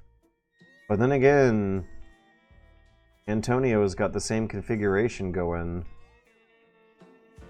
They're just going in slightly different directions. Maybe Antonio should be a wizard? The 7 intelligence? Oh, but I just unlocked Psychic, and I don't even know what stat that one's associated with. Plus, I want to play as the newer ones and have more fun and engage with less repetition. Okay, so... Dex, Constitution, Mobility, and Intelligence. Dex, Intelligence, Luck. Dex, Intelligence, Luck. Dex, Intelligence, and Luck. We're really banking on a lot of Dex, Intelligence, and Luck here. Can I get some Strength and some Speed? What's their gender? Can I get a girl with some Strength and some Speed? Jill might be the closest I can get with that. Okay, what about boys? Strength and Speed.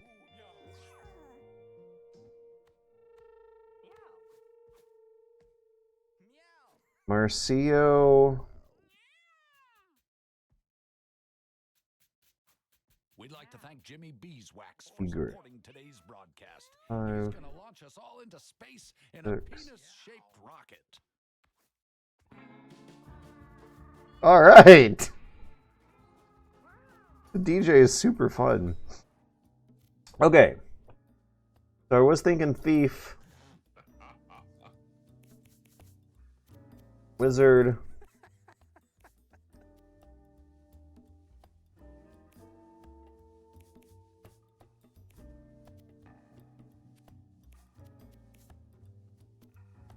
what's the deal with the psychic here?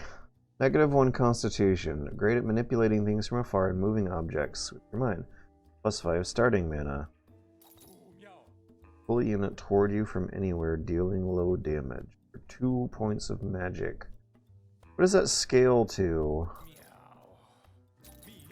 2 points of magic damage? So is that intelligence or dex? They have a dex of 7, it's 2. Intelligence of 6, it's 2. Okay, I'm focused on the psychic thing. Is that going to be 2 damage no matter who gets it? I think so. Yeah, I think so.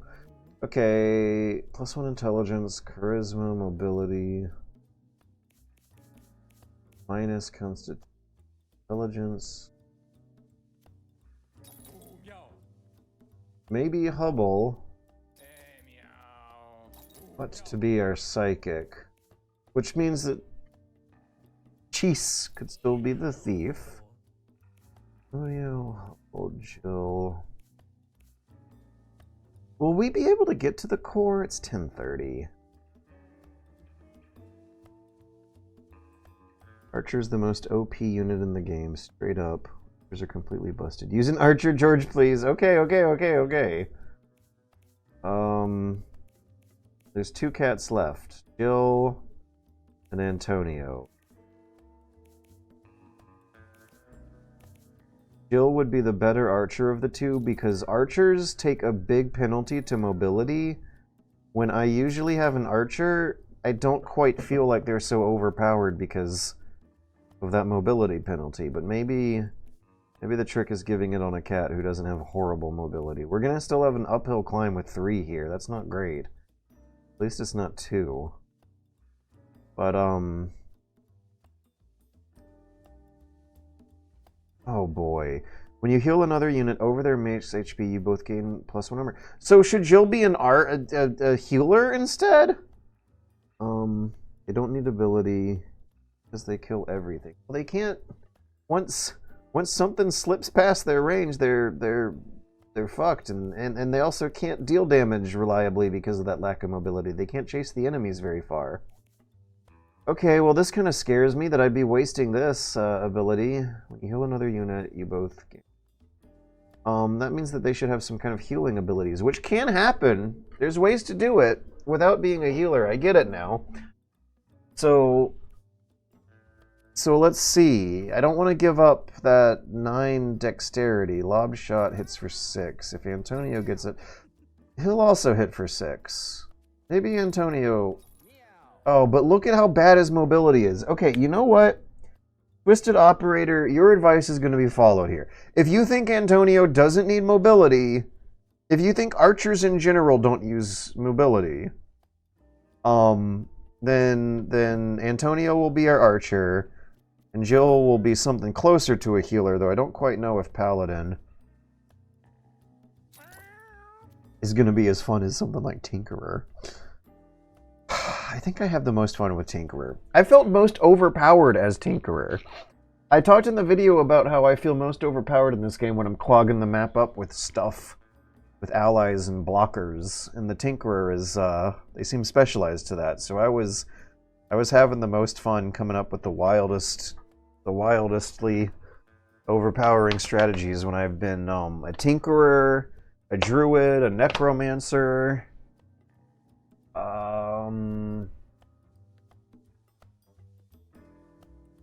what about Druid? Would they be good for a Druid?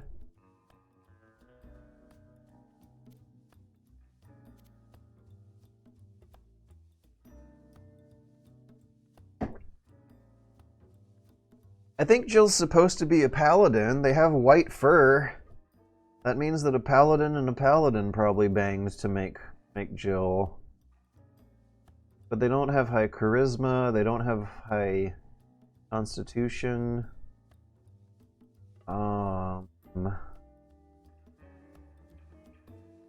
They have decent strength, and that can come in handy as a cleric. Maybe I should just go with cleric. Nah, druids also heal people fairly easily. Healing give +1 temporary damage. That's not going to be very useful if we end up going through the deck, though. I'm feeling cleric. It's just that cleric's more boring. Fuck healing. Go all attack. Clerics are a trap. Okay, Twisted Operator. Tinker is too RNG for me, but so fun. Tinker is the one that feels the most... What the hell are we doing? When I play Tinkerer, I make a defensive perimeter out of Tesla coils and super crate boxes. It feels like the most realistic, predictable, logical to real military thinking. But I'm following Twisted Operator's advice here. Go all attack. Clerics are a trap. Druids are weird. Whether or not the druid's going to be an attack guy is a question that will be answered now. Okay, now what did they give him? Nope. Summon a toad. Do nothing. Empty vessels. Familiars you spawn on +3 health regeneration. +10 max health.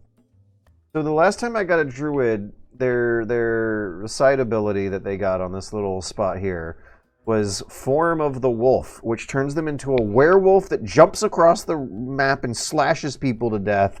And that sounds way more badass than Toad. And waste time, but we'll figure something out. Okay, so when Jill heals people, they'll get extra armor. Peace. Melee attack that rebounds you backwards. Oh, that's going to be useful. They should get extra moves and high mobility to make use of that early in the match. Meow is going to be useful. Ward you. One random enemy has a bounty. That is also useful. If we're going to the desert, the water bottles are going to be useful. Yo! In the last run that I played, I had a cat that had the #1 ability where they piss themselves and create water tiles. And so if you have water bottles in your inventory, you can fill your water bottles up with those water tiles and then develop a brilliant survival strategy of drinking your own piss to survive. And it's one of those game developer jokes that gets spelled out with the mechanics. It's so fucking good. Instead of starting with armor, maybe I should start with weapons. Heal yourself 1 point. Who has the lowest health? Oh boy, 2 of my guys have extremely low health. What am I doing?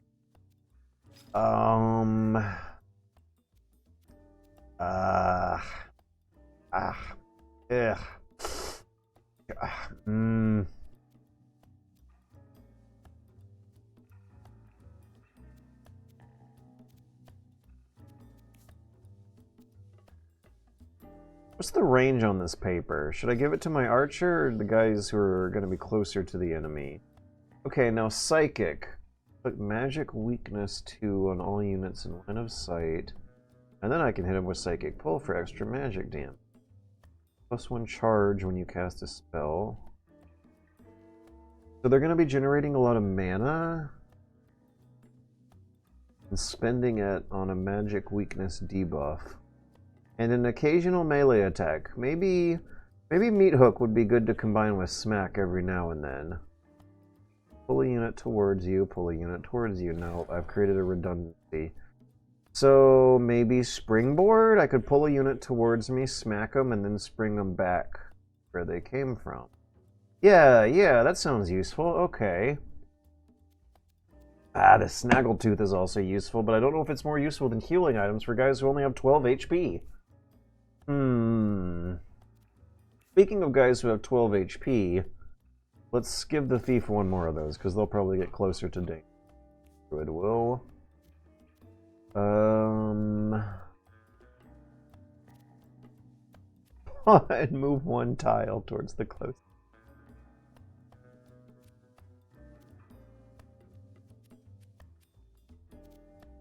Nothing good for armor slots.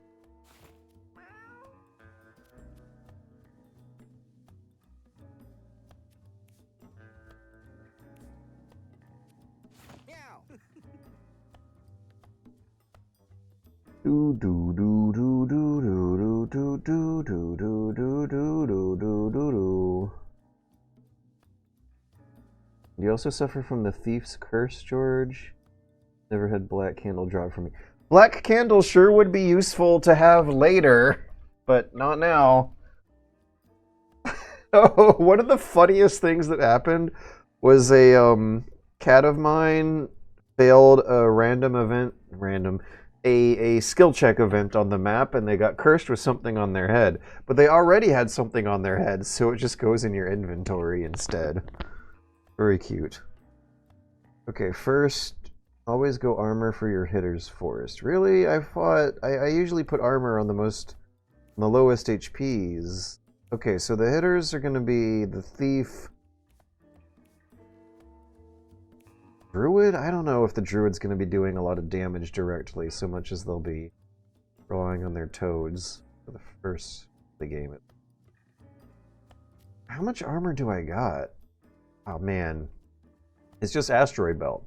Someone's going to get Asteroid Belt, and then we're done. I guess it'll be the guy who will be closest to the enemies. Okay, do we have any more tips? Weapons, not the best abilities seen. This run will be a challenge. Just be ready to bail. The random event that makes your cat go insane is such a bullshit. I fucking wish I had that black candle for my poor malaria suffering solar. 4 runs in. We're going for the core.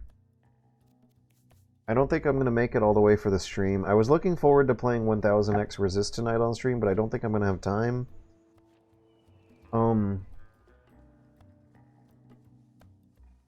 I'm trying to remember why. It's because I spent an hour talking. Spent an hour in the beginning of the stream talking about comments and talking with Twitch chat and talking about the game. Whether or not Mewgenics is not as fun if you grind through 100 hours of it in 1 month, though, is an extremely important question. That we had to talk for an hour about, apparently. Alright. What the hell? It's just flies, corpses. Carcass. Spawns maggots. I don't trust this. I feel like I played another battle like this a couple nights ago, except there were a couple real enemies. And, is something gonna crash down later on and hurt me?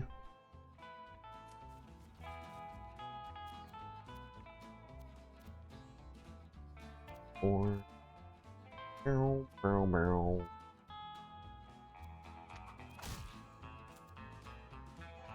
Barrel, barrel, barrel. Barrel, barrel. Now get him on the diagonal. Oh, it didn't hit him or hurt.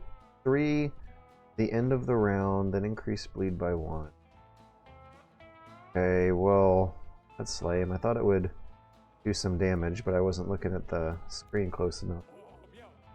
Look, homie, shout out if you need run. Verdict reaches. Oh boy.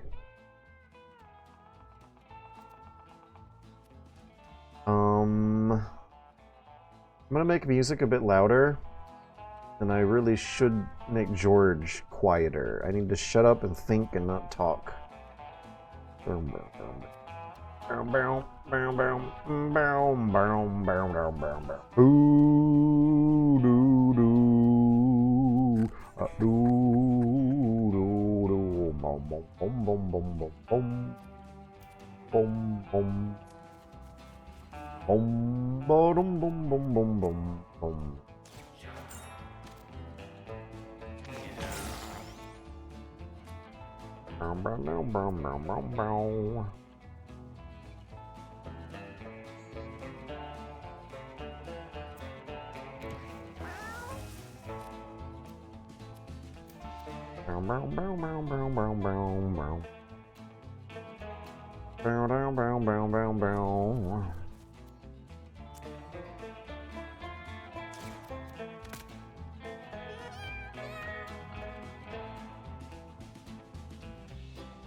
Why does the crow got half health?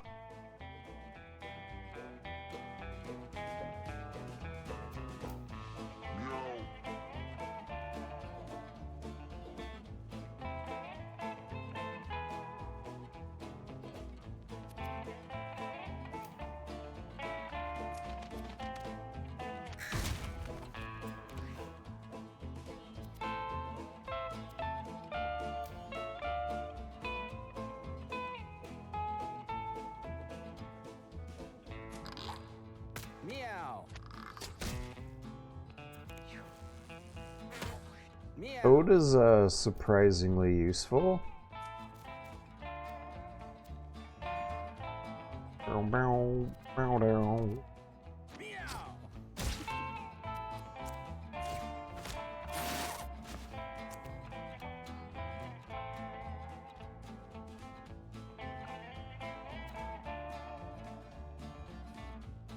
Because going on any 5 minutes. Okay, Butt Scoot is supposed to move you 1 tile, but he can move 2 tiles. What's the deal? What's doing that? I don't hate it, but I'm kind of confused. Is it something in his armor that's doing it?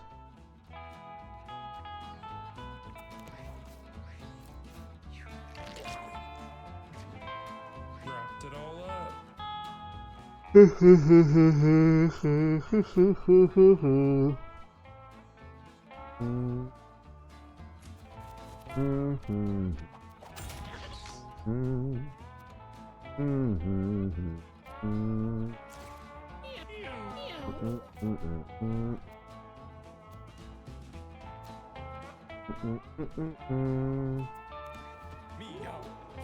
Mm-mm.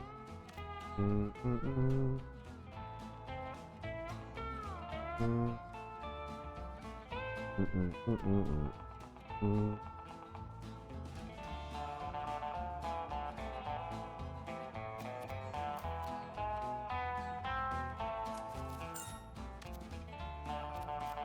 Let's drag this out a little bit and get treasure.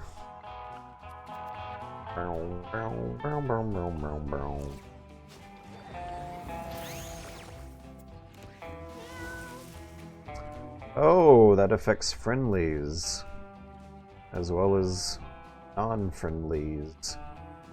I'm kind of in the dark about the do nothing ability. I don't foresee a lot of situations. Oh, come on, how did that not heal them? I don't want to know what the do nothing ability is for. I do want to know why the Sing did not heal. Oh, because of the desert, right. I mentioned that earlier. I knew that was going to happen. Alright, should I be dragging this out and getting a coin? Yeah, I think I should. I should have gotten health, actually. Oh, what? We're regening 3 health. Okay. Why is that happening? Do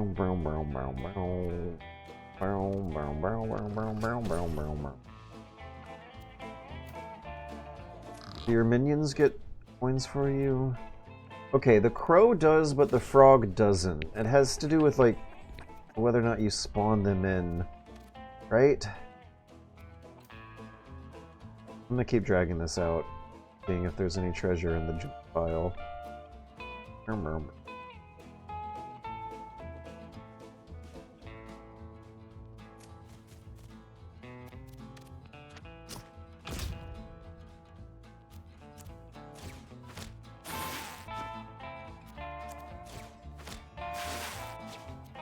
Hey, now the butt scoot ability only moves 1 tile after all, like in the description. What the hell is happening? This is why I meant there's a lot going on, and some of it is getting lost in the interface here.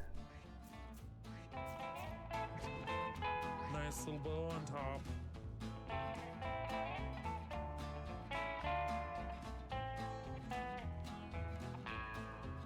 Whew. I would like to get that food into the belly of someone who needs it before the end of the round.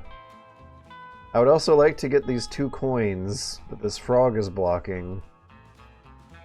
I don't think there's any way I can do that. The fly's not going to hit for anything that I'm not going to refill at the end of the battle. One of the maggots is probably going to kill it and end the battle before I can get this food into a happy belly. So, I'm so very sorry for the frog, but there is something more important than the frog underneath it, and it's not going to move out of the way before we get a chance to get it.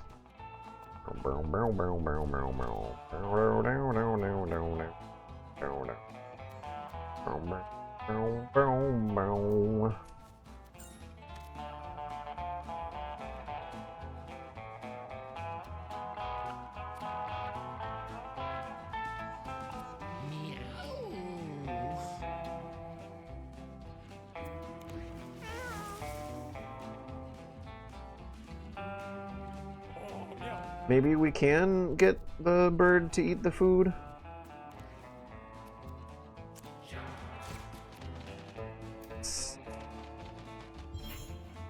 Alright, that'll be more useful for the next battle than this one.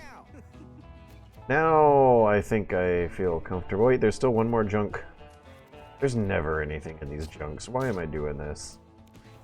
Look, there was nothing in the junk. Now we can move on.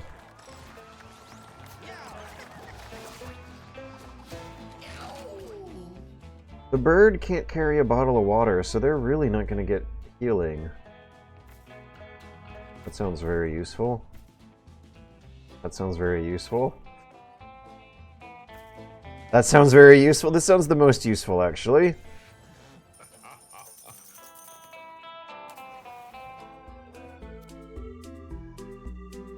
Do we have the strength for this?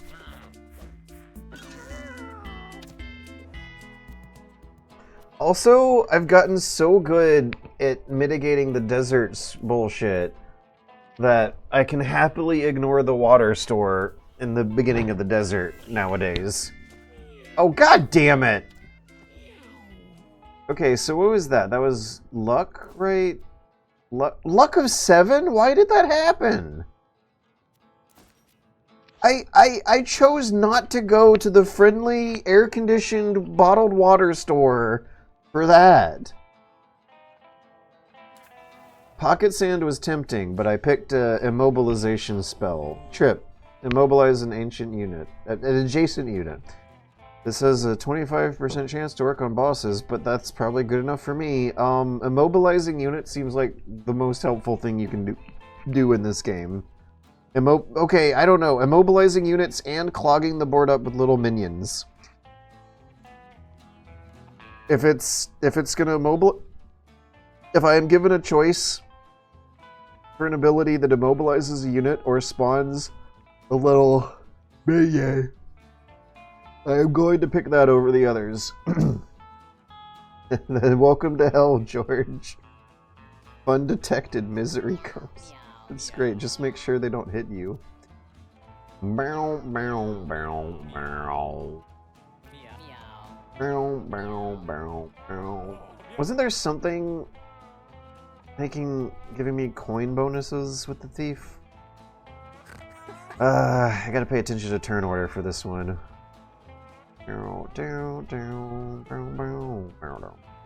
Looks like we should actually spend our first turn retreating on this one. Oh, come on! The crow has half health again. Why has the crow got half health? I don't remember this from previous runs. Basic attacks on the owner also. I remember the crow having full health usually. I don't have a paladin this time. 1, 2, 3. Oh, that range is pretty shit. We're gonna have to make these cats much bigger, better versions of what they're starting at. Do do do do do do do. Yeah, we're gonna have to spend our first turn retreating for sure.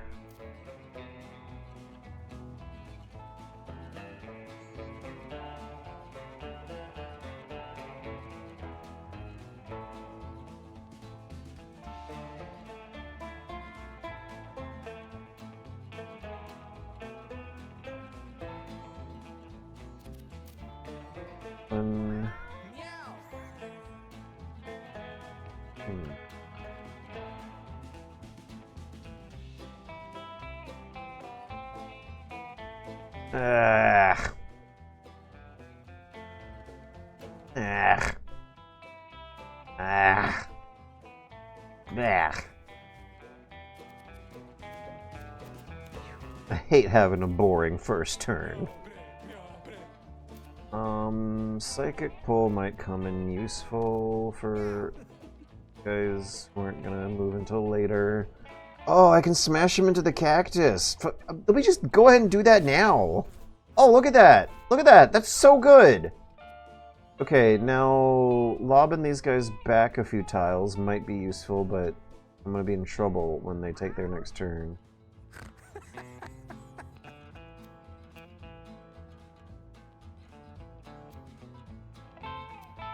Should I smack first and then knock back for 4, 5? I'm gonna have to save that for the next turn, I think.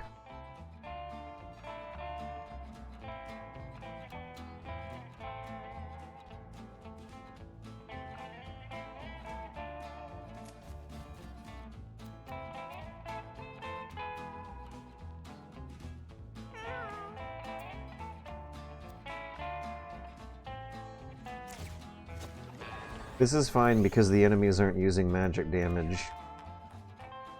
So even though I hit a few friendlies with it, it shouldn't matter. Why are we bleeding? Damage at the end of the round. Why are we bleeding? I don't remember why Flies. Why did anyone catch that? Why is my thief cat bleeding? I think that just makes them not move. You have the passive on Druid that gives your minions extra max HP. Oh, okay. Now, okay, the question is, how did you remember that and I did not?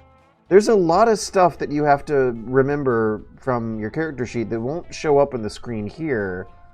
And granted, I am also having to talk out loud while streaming, but you remembered it better than I did. I already forgot about the event, huh? Oh, yeah, the event. They were bleeding because of the paw. Yes, I did. This game, I wish they would give you reminders. I did. The question is yes. I absolutely forgot. Listen, a lot has happened since then. Birds are my favorite class. I noticed early on the cheat.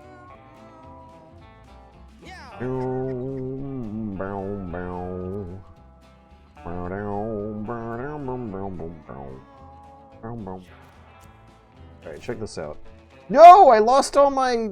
I didn't even count out my mana before doing this. Okay, yeah, check it out. I'm gonna grab that coin and run away, that's all.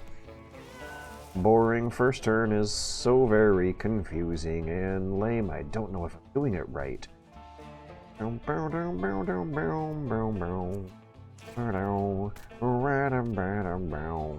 Okay, so the do nothing spell, waste time, do nothing. The only scenario I can see that being useful is if you're playing as a mage and you have one of the numbered abilities. It's like 2, 3, 4, where you get some neat bonuses if you end your turn with exactly 2 mana. Or something like that, so you can use it to burn mana and get the right number you want. But what else? What else would you be using it for? Spend mana, do nothing. I just saw a message pop in my peripheral vision. I don't want to look at it because it's a gameplay spoiler, and this is a game all about funny, jokey gameplay spoilers being fun.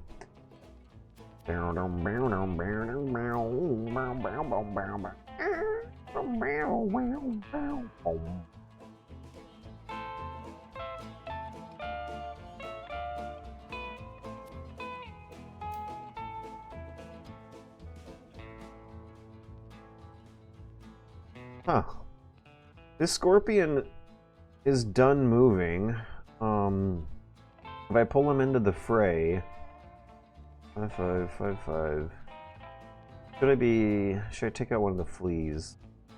I don't really have crowd control abilities yet. I'm thinking of pulling the scorpion closer and getting a huge dog pile to take him out next turn. But then the dog pile might get attacked on their backside by the following smoker, so maybe we'll still... the following scorpion. So we'll still play it safe. Have a boring first turn.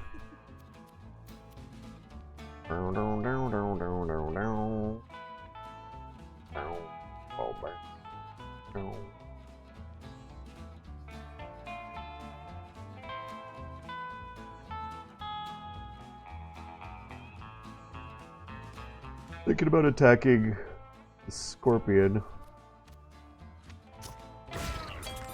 Oh, okay, 7.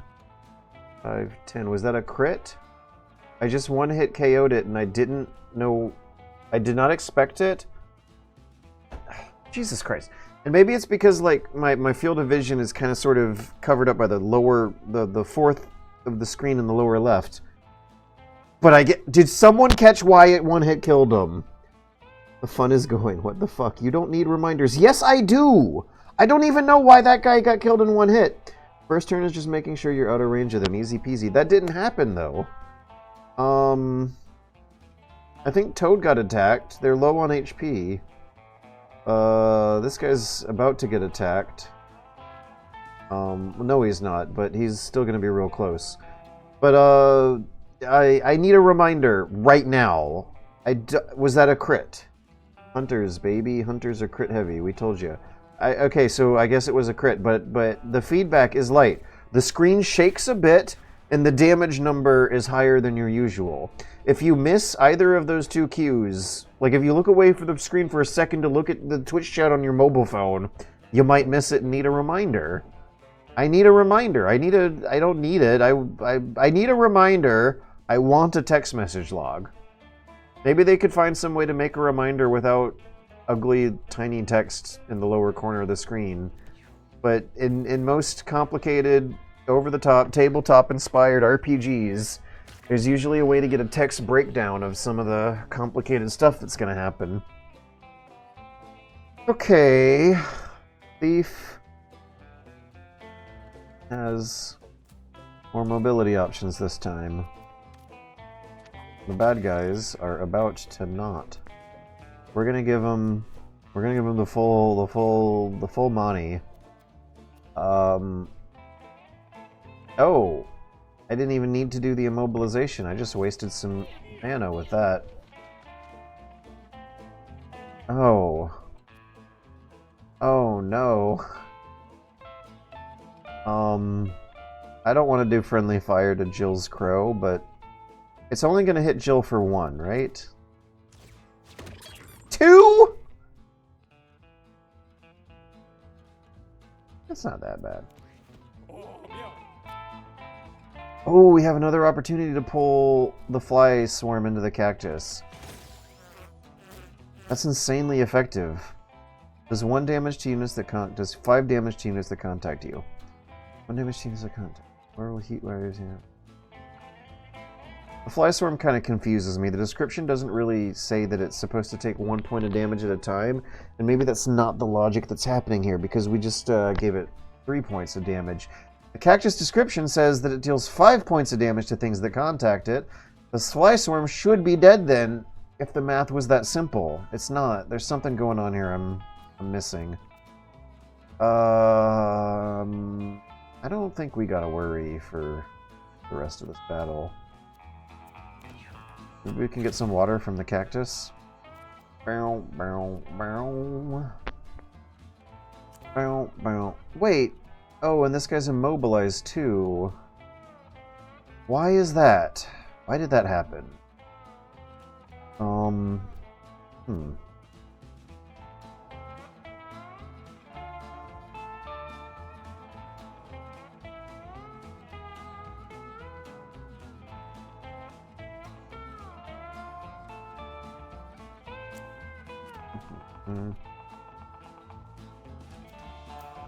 One, two, three, four.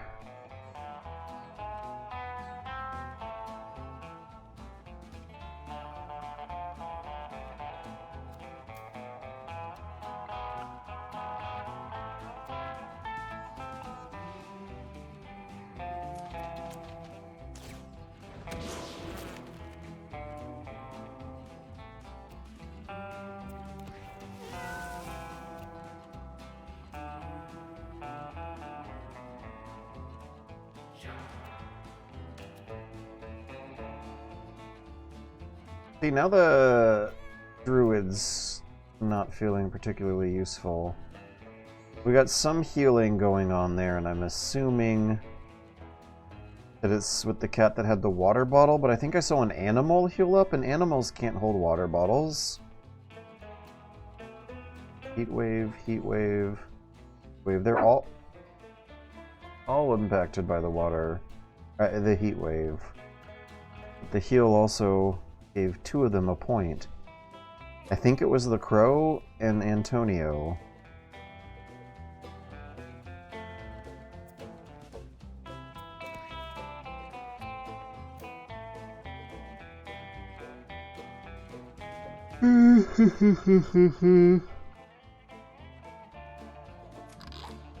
We're dragging this out.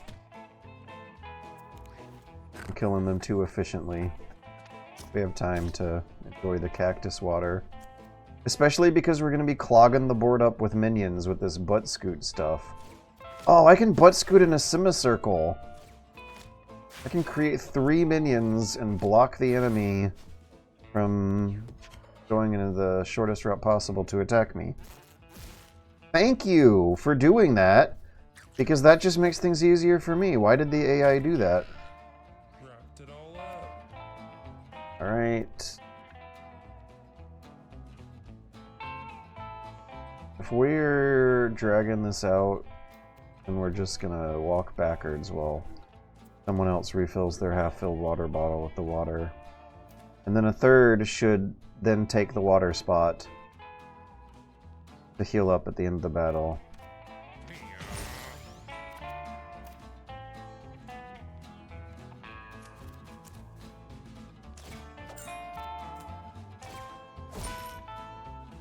Nice.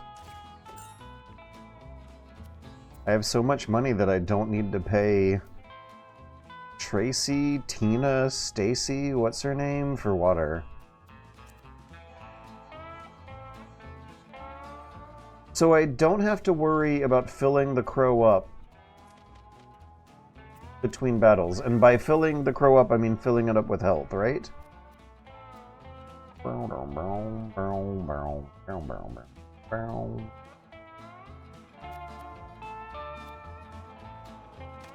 I can take another look at this healing ability and see why it's working on some... It didn't! They just got a damage up. They didn't get any heal.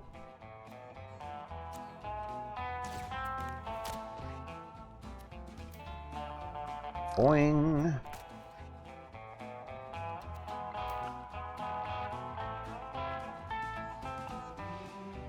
Boing.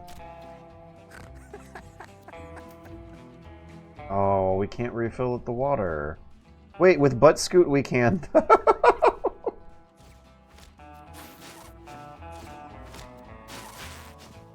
Alright, now we're done dragging this out and it's time to finish the fight. Good God! We're gonna have so many poop maggots for this run. It's gonna be amazing. The board is mine. This cat is generating enough mana to spawn 2 poop maggots per turn. Oh, yeah, we got better healing now. Unit all stats up, you get all stats down. Cha-cha slide! 10 knockback to all units in a random direction! Eyes! I mean, the thorns, tile, and knockback too. Yeah! Do I go for fun, or do I go for healing? Hello! Eddie, do I go for fun, or do I go for healing? Dear God, no. You can break cactus and that will make waterfall. That must have been old. You can do whatever with the crow. I've even used it as an explosive once. Does the crow respawn? I had a mini-me in an earlier run that respawned, but sometimes I feel like I had a run before that where the crow died and didn't respawn. Oh yeah, for chaos. Okay, we got one vote for chaos, and that's enough. We're gonna pick the fun chaotic move. So another question was, does the crow die if I get... How expendable is the crow? Oh, nice. On a charmed rattlesnake. Who's gonna be closest? Thief. Alright, you get it. The crow should always come back. Okay. I hope you're right. A large monkey hand.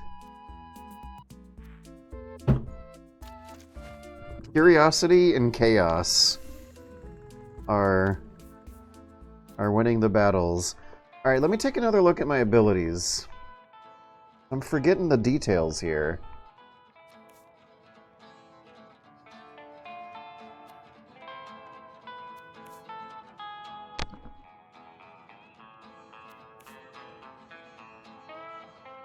+3 health regeneration and 10... Oh man, it sucks that that's not the butt scoot guy. Who's the butt scoot? Antonio. Oh, if Antonio had empty vessels. Now I get it. Empty vessels. Yeah, this is good. This is good. This means I really want to focus on spawning familiars. Is there a familiar spawn I could have chosen? Is that one? Anyways, this guy... wait, shit. No, that means he should have the snakeskin hat. Instead of the thief. Because that's a familiar that he'll be spawning, and it'll regenerate health and last a long time. Okay, cool, cool. We're good. We're ready. Curiosity stream, yes. Okay, Geen. Ed Gein. This guy's based off of a Mortal Kombat game developer. He has the Scorpion, get over here ability. Right? Am I interpreting this correctly? This is an autobiographical game by a game developer who was a morbid goth kid who was probably into Mortal Kombat games for a while in their youth. I think I should go all out on my first turn while it has this bounty active. Let's hit him with the paper. Yo! This is fine, actually. This is good, actually. I can use my rebound. So let's definitely not use any other abilities.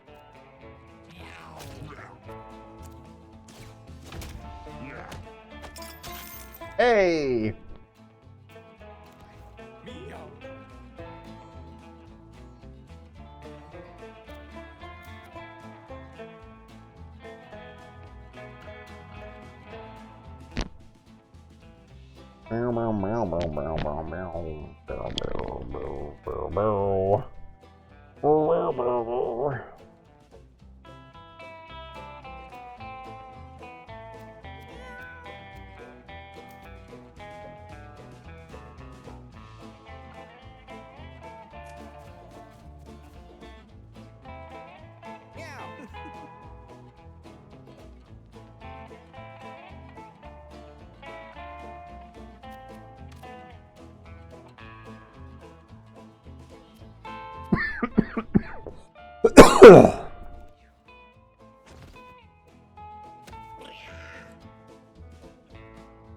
I know, why did we block that? Oh my god, I thought I was on his backside.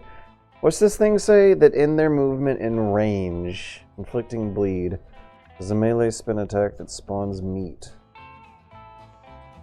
Meat tramples. A melee spin attack hooks, pulls units that in their movement in range. So ability movement counts then.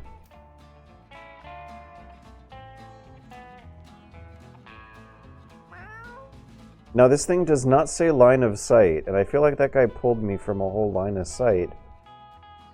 Okay, let's test this out. Let me go in a straight line as far away as possible. He still pulls. God fucking hell. Is the description misleading? The in their movement in range, because I thought that was out of range. And now we're taking big damage already. I really fucked up the first few turns of this fight. Cha-cha slide.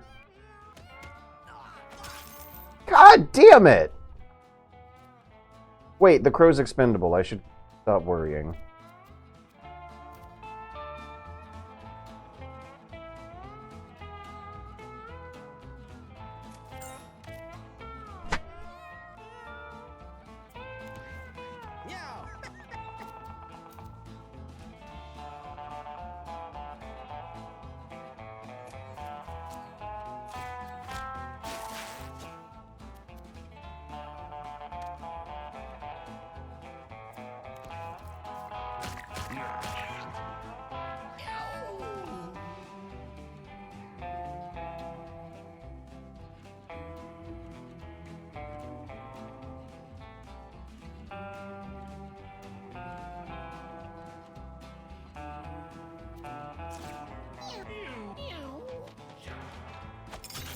Ah, this is so annoying. Maybe I should immobilize him and let the crow be kind of a sacrifice.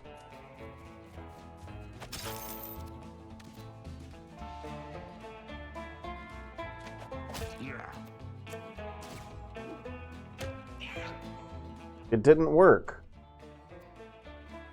Trip, immobilize this as a 25% boss unit. I guess that's the thing. It counts as a boss.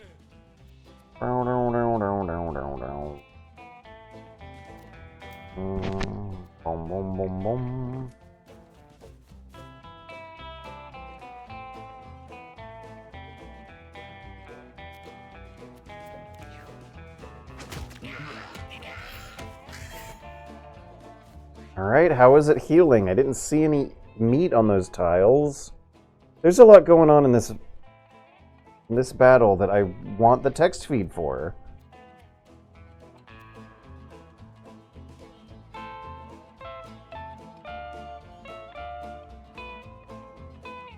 How are we going to heal through all this bleeding damage that we're taking?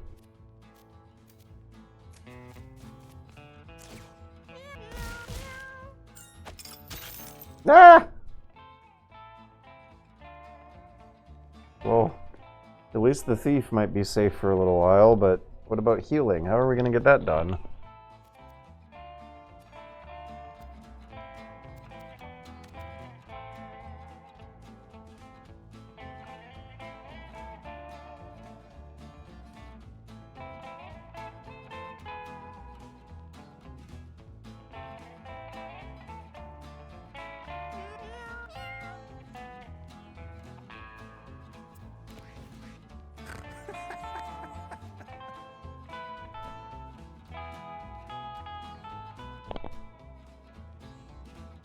Maybe I can block him in with maggots.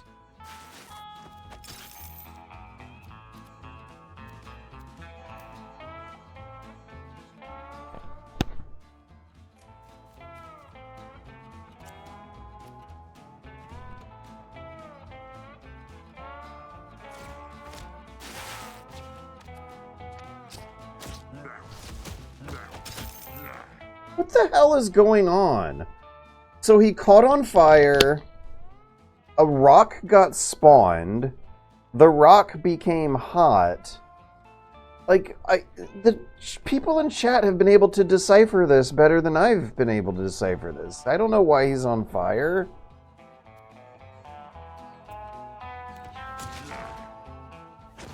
I guess it's good that we're... What? Oh, his hook is creating meat, and then he immediately walks into it before... In like a frame of time. Okay, well at least meat now exists, and I might be able to heal. We're gonna take 5 damage very soon, so I should drink.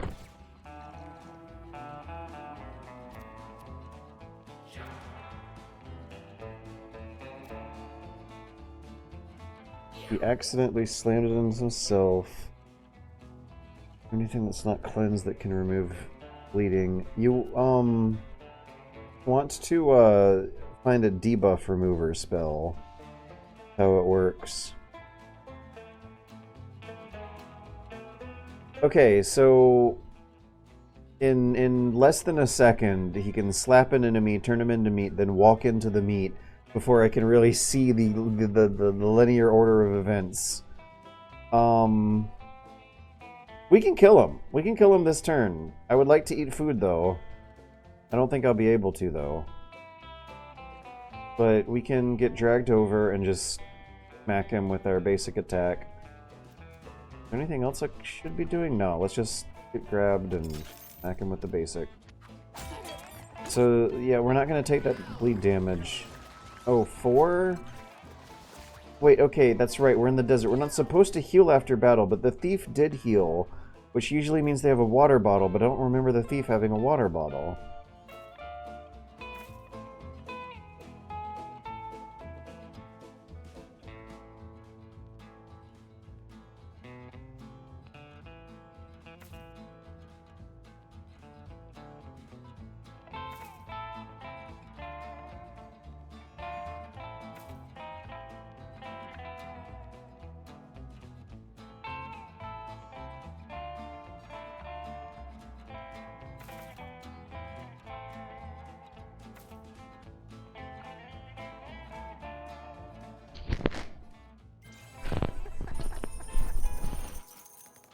Okay.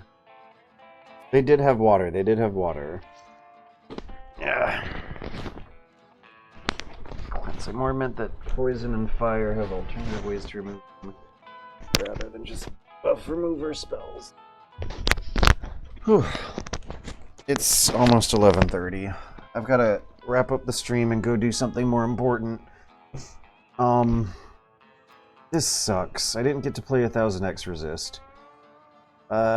Guess we'll just get to the boss of the desert. I bet me narrating things out loud is making things take so much longer than they need to. Fuck.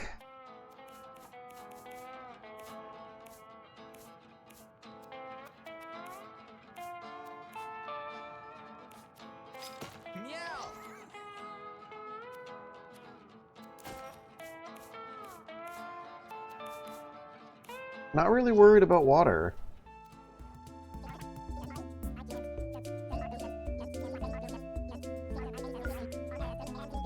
Guess I'll get one cheapo. But I got bigger and better healing items to use in the meantime. It would be nice to fill this up when I don't have a big boss, but it also would suck to get rid of one of these better healing items for the sake of a weaker one. Should Joe really be sacrificing their turkey for an empty water bottle? Should Hubble really be sacrificing their lunchbox for an empty water bottle? Yeah. We'll change it back next battle. Hopefully there'll be some cactuses to fill up at. I don't see any cactuses to fill up at.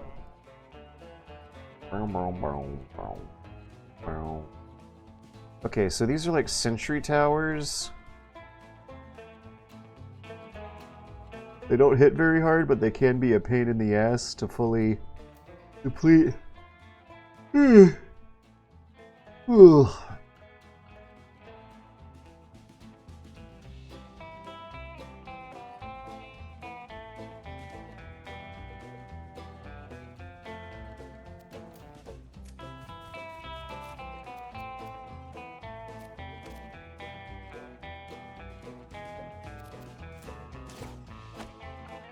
Huh, they don't bleed. Would be nice to know ahead of time.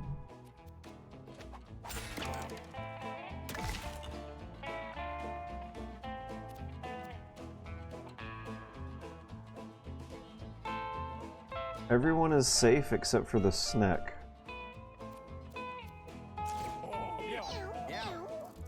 Thank you. Haha, perfect!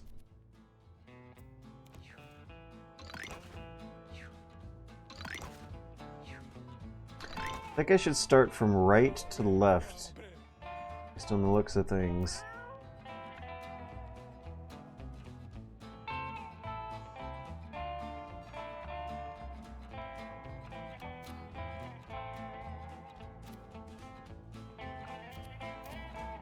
Okay, let's just look at them from the other side of the stage, cast my Minecraft debuff, and then hit the rightmost one with magic damage.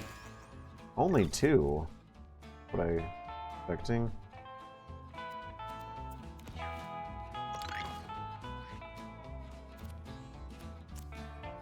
I am totally operating on the assumption that this bird is disposable.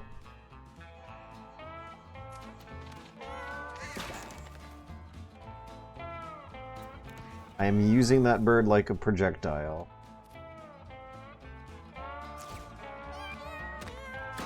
I should not have done that! Holy shit! What? That has thrown the whole... Going from right to left is now something I just cannot take for granted. Damn.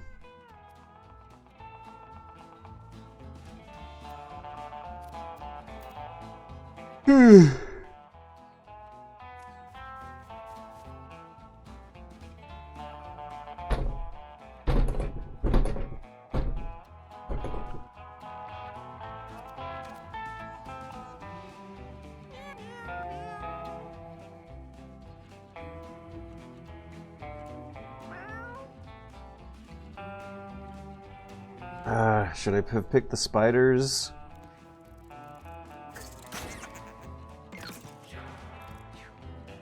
Maybe this will make it easy to dogpile on one of the bigger ones by himself, at least.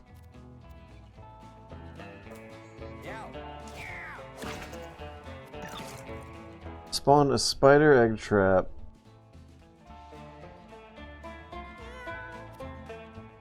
Since these guys aren't going to be moving around, I'm not going to worry about it. This guy's going to go first thing next turn. Attack rate. 4. Okay.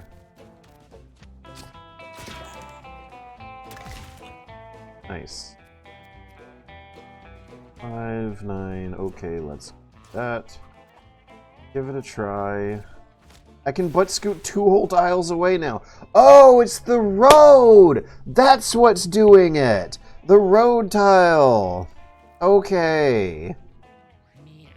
We're learning a lot today after 80 whatever hours of playing this game already.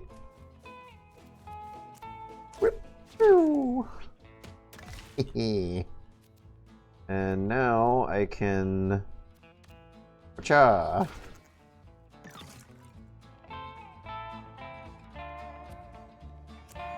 And since the crow is disposable, I can just get the hell out of here.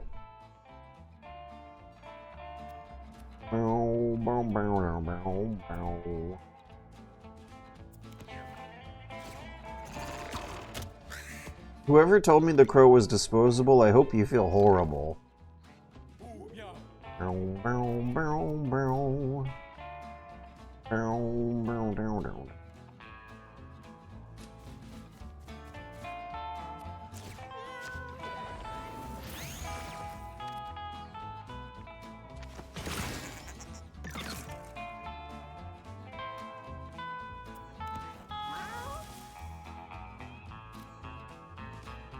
Now I'm tempted to do it again. It looks like this is the kind of situation where I would want to. How much mana do I have?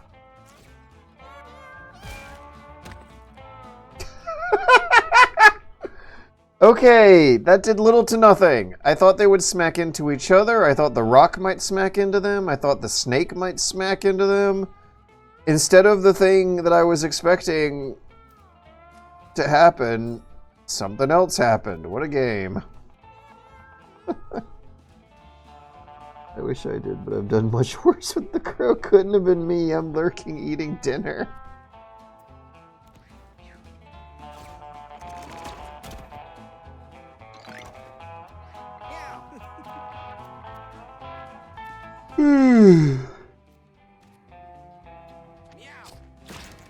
I'm not quite sure if the spider trap is gonna...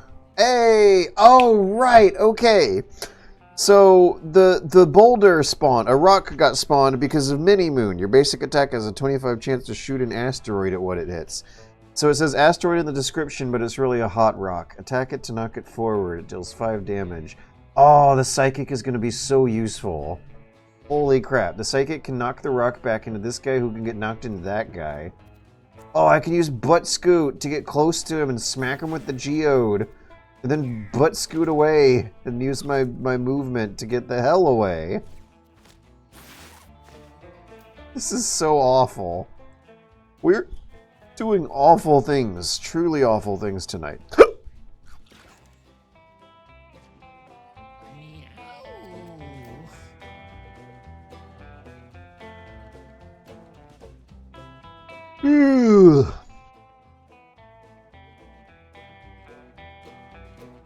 Maybe I ought to keep a safe distance and let the minions do their work.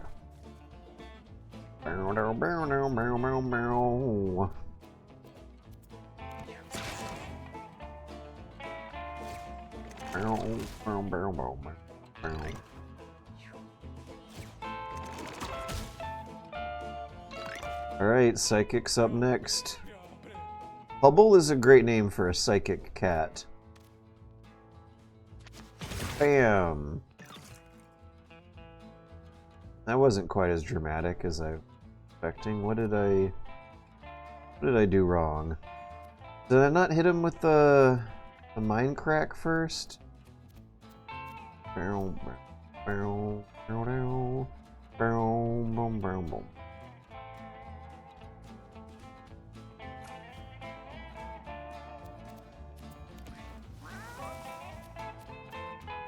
Should I be getting closer? Nope, cha-cha slide. Yes! Haha! Something useful happened for once. But now I don't know what to do, because the druid doesn't really have a regular attack, and its heal is useless in the desert. Who could actually make use of the damage buff? The psychic, the maggot. The Psychic, the Maggot, and the Archer. That's like a great band name. Huh. Okay, we got armor. So that comes from top off. When you heal another unit over their max HP, you both gain armor. However, we're in the desert with a heat wave. I feel like the other times I've tried to heal, I didn't see that armor bonus happen. Maybe it happens because they're at full health? I think that's why. It doesn't count as a heal if they're at full health and they get armor. I think that skeleton exploded from fire. If I was playing this not on stream, I would probably not be tempted to explain what's going on. And just rolling with all of these complicated punches. Ooh, hoo, hoo. Ooh, hoo, hoo. Bam, bam, bam.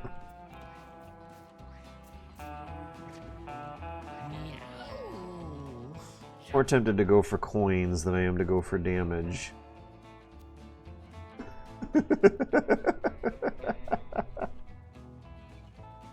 Hey guys, I just thought of a real fun move. Wacha! Yeah, we're not getting the coin. We got 25. What's one more? Good thing the snake is disposable. It only happens when at full health in desert.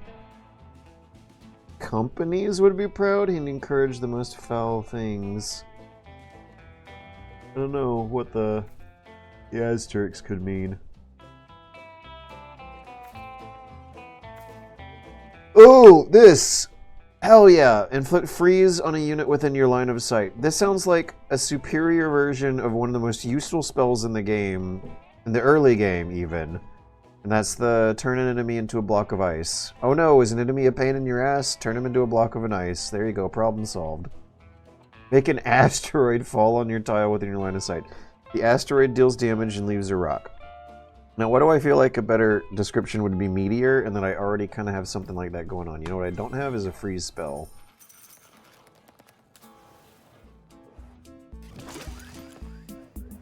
Oh, this is for Mario.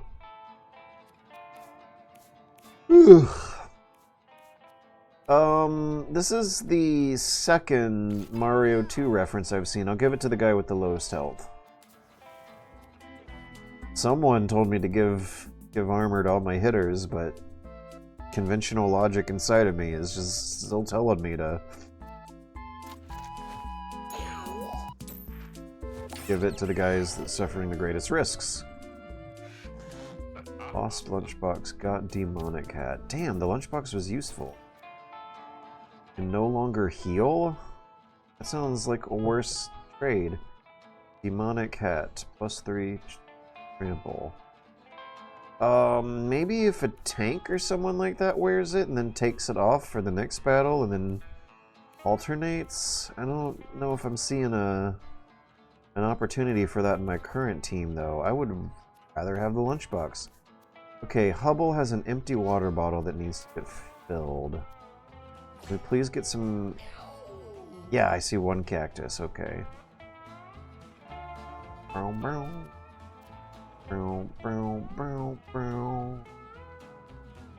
That's a lot of horny cats.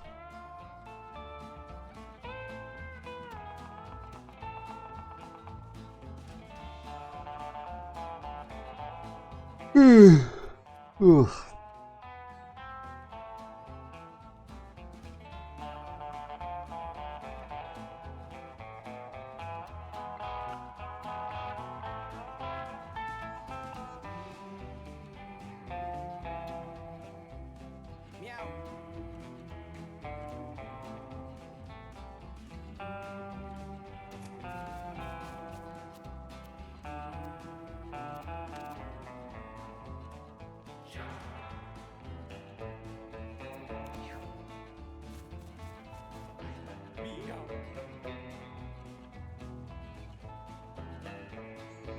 Dr. Beanies is what I wrote. Beanies would be proud. He'd encourage the most foul things.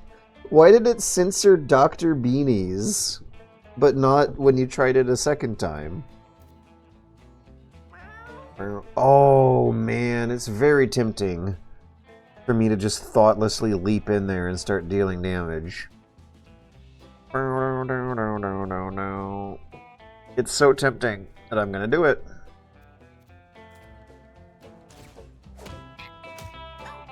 Hell yeah.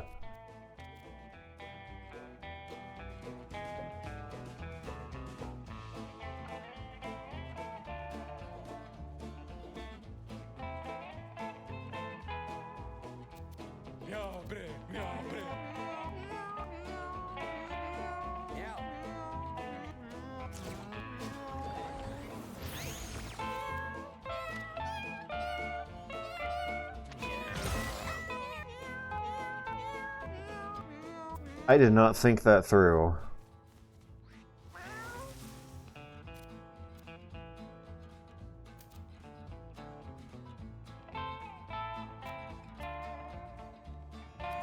Let's not do this cha-cha slide until the board's a bit cleaner. I can't believe it's coming in useful though. It basically means that like if you don't like the current arrangement of the board, you have a rearrange board button. But right now I'm thinking 2 turns ahead, and I don't want to have to rethink 2 turns ahead.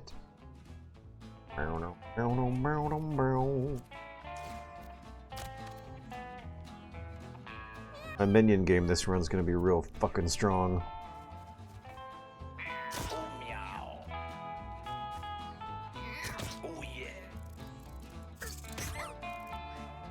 Bubble's gonna get fucked up.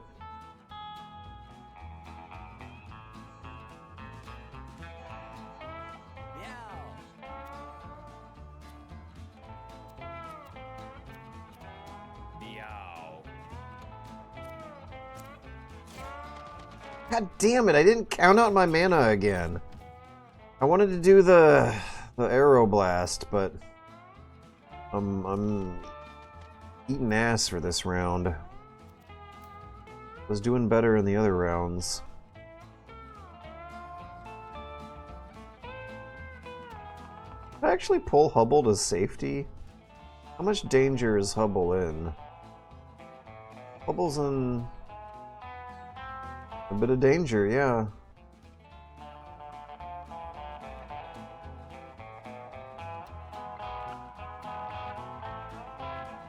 Okay, this guy will hit for 5. This guy will hit for 4. 2.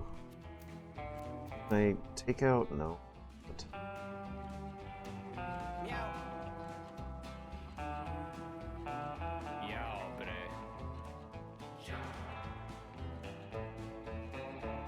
Would it be better for me to kill one of the bad guys, or pull Hubble to a spot where they will run a better chance of taking less damage? I'm gonna go for saving my friend. Oh, fuck off! I didn't... I knew it would deal damage, but does it count as knowing if you forget? Why am I failing now? I was doing fine for the previous runs. Previous levels.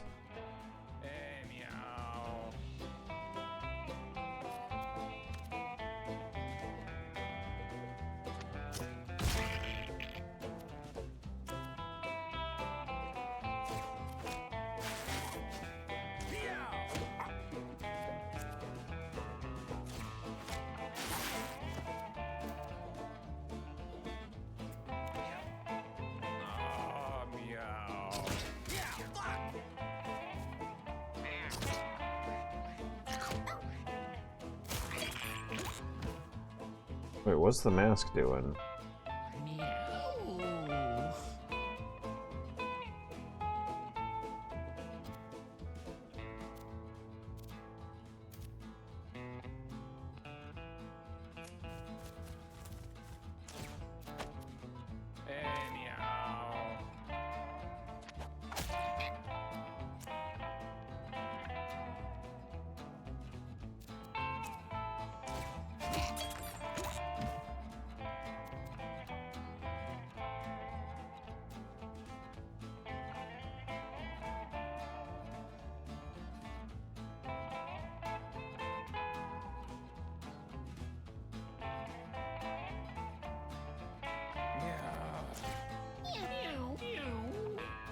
Yes, good. I'm happy that the mask counts as an ally. Meow, big, meow, big. Meow.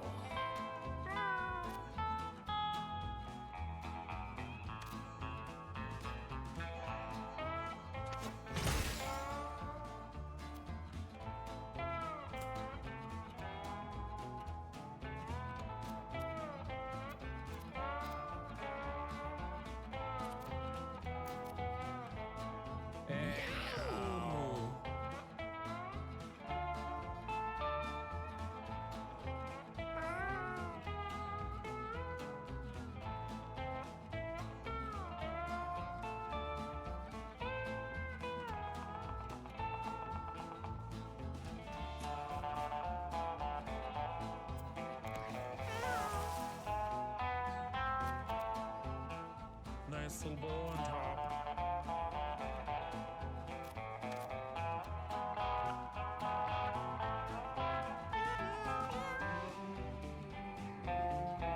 Ah, meow.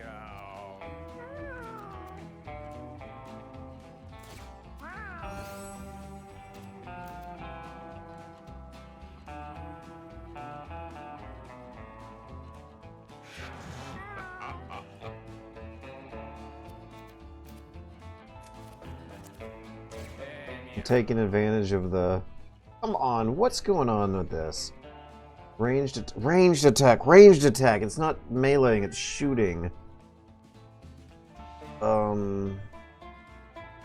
Wait, why is the red so much lower? Because it has one more point of mobility, okay.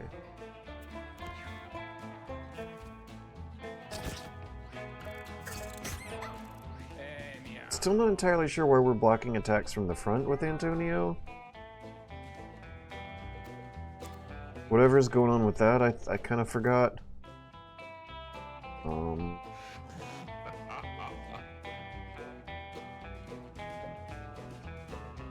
I guess I should attack the one who's going to be attacking first. And I took damage. I guess they were spiky and I forgot. Were they spiky and I forgot? The other ones aren't.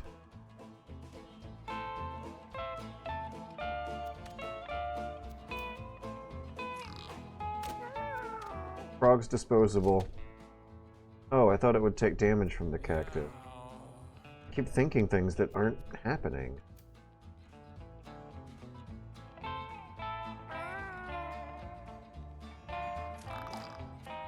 Time to get Hubble some water. Please don't shoot Hubble. Okay, good. Their turn's not coming. I'm doing this properly.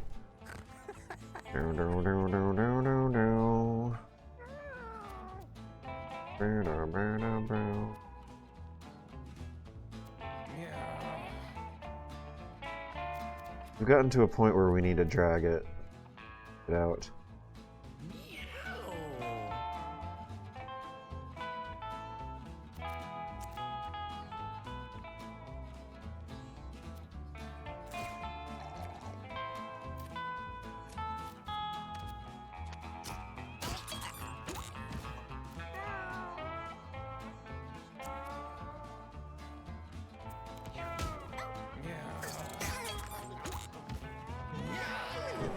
I don't like how that one went.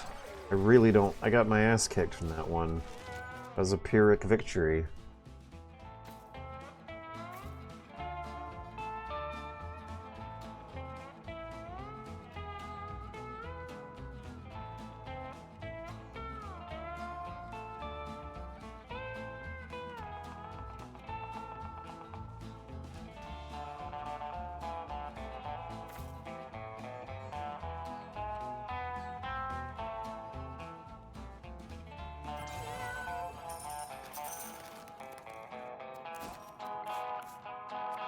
Hubble didn't even fill their water up. God damn it. For fuck's sake. Nice little bow on top. Ah, I did everything wrong. No, we really... Okay, fine, if we have a score of 8 examine, we might, but we really shouldn't. Don't fuck with the Cenobites. No avail. Okay. How are we gonna heal before the boss? How are we gonna have enough health for the boss? Oh, wait, no, this means I can actually ignore the water thing. Okay, who has the turkey? And who needs healing? Hubble. Okay, there we go. Problem solved. Something's still off about everything.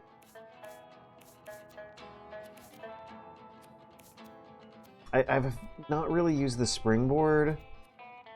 Blobs unit back 3 tiles. That turned out to not be as useful as I thought it would be. Would the money bag be useful for someone with a strength of 5? If we're about to fight a boss that shoots guns at us, I don't think that lobbing him back 3 tiles is going to break line of sight or anything like that. Hubble needs to heal right away.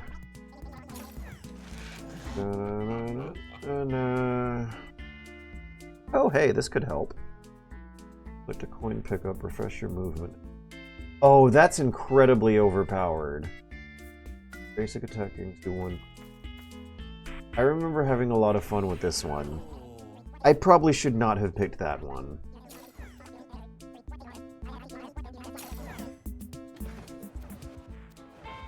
I like how she doesn't really stock her store with actually useful things until right before the boss. When you're in the desert. Until you get to that point, she'd rather just sell you water while you're starving to death.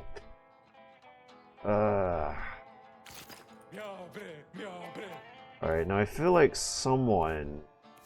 No, we'll save that roid rage for some cat in a far later time fighting a house boss. Okay, Zodiac. He's going up first. Please don't shoot Hubble. He didn't shoot. Okay, now he shoots at anything that moves. I have seen descriptions in this game that will say that the bad guy shoots when you end your move, and that's actually really what's going on. He's not going to shoot at you when you move, he's going to shoot at you when you finish moving. So I think I'm good to hide behind the barrel. Wait, if I collect a coin, I get an extra move. Oh, wait, that's awesome! Yeah, fucking waste your ammo, idiot! God, I'm glad he didn't hit. Am I going to be protected by the barrel if I collect this coin? No, I'm absolutely not. Alright, so that's 1 bullet wasted. Shoot the cactus for me, idiot. I should not have ended this on a diagonal. Yeah, well, at least the cactus is gonna explode and give us water. Ooh, sand. Ooh. Yes! Alright, how many bullets does he have? 3.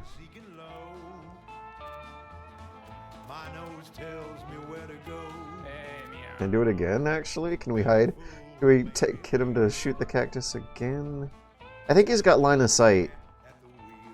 Yeah, it's on a perfect diagonal with him if I take this crow one more square. Okay, I won't use the crow as a punching bag for this turn. Where's the north and south? There's a lot of tempting things. Like freeze. I could freeze the seagull. Wait, no, what am I thinking? The very first thing Hubble needs to do before anything else. Okay, there we go. Now I'm allowed to think again. Whew. The price markup halfway through. Zodiac is a fun boss. I think Zodiac is my favorite boss so far.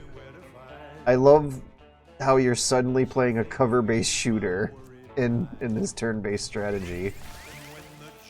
Oh, it doesn't work on him. Cannot take damage. I guess because he's a boss. I feel like I've frozen Boris to great effect. I feel like I've frozen the Radical Rat to great effect. Boom.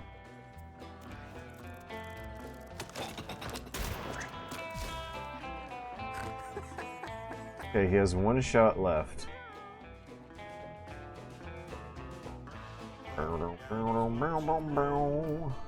Look at everyone lining up single file behind the barrel.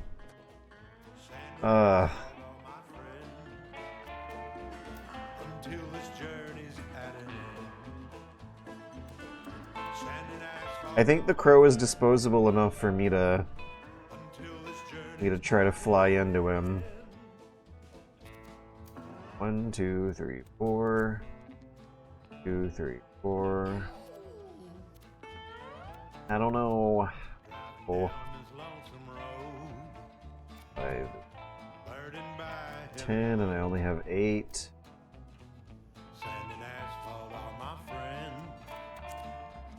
Until this journey's at an end, it's roadkill for my morning meal. Birds of prey are at my heels. Whiskey when I take my break. Huffing catnip to stay awake. When my day comes to an end, and the night is on the rise, I'll bed me down just round that bend to sleep and rest my weary eyes. Windswept and free. Okay, now everyone's got to charge him. Being who I wanna be. Dazzled by the desert sand. Should I cha-cha slide? I don't think I like the cha-cha slide. It's predictable enough. Tells me where to go. A belly full will make me feel Like I'm a cool cat at the wheel. Hey, our heels are working. I think that might be the water. and the road is in my bones. Rolling east, west, north, and south. I'm a cat who prowls alone. Try to corner him around a busy chunk of the map. On his backside at all? Yeah, I can kind of trap him with the spider egg.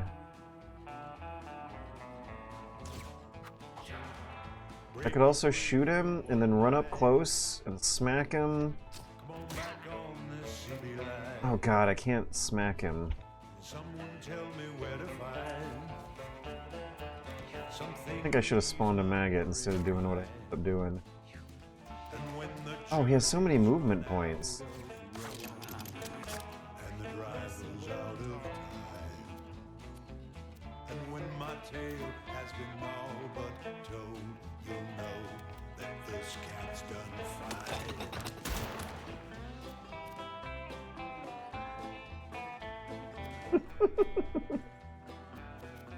There's a lot of fun stuff I could do. How do I destroy this cactus pulp? Do I have to use the frog?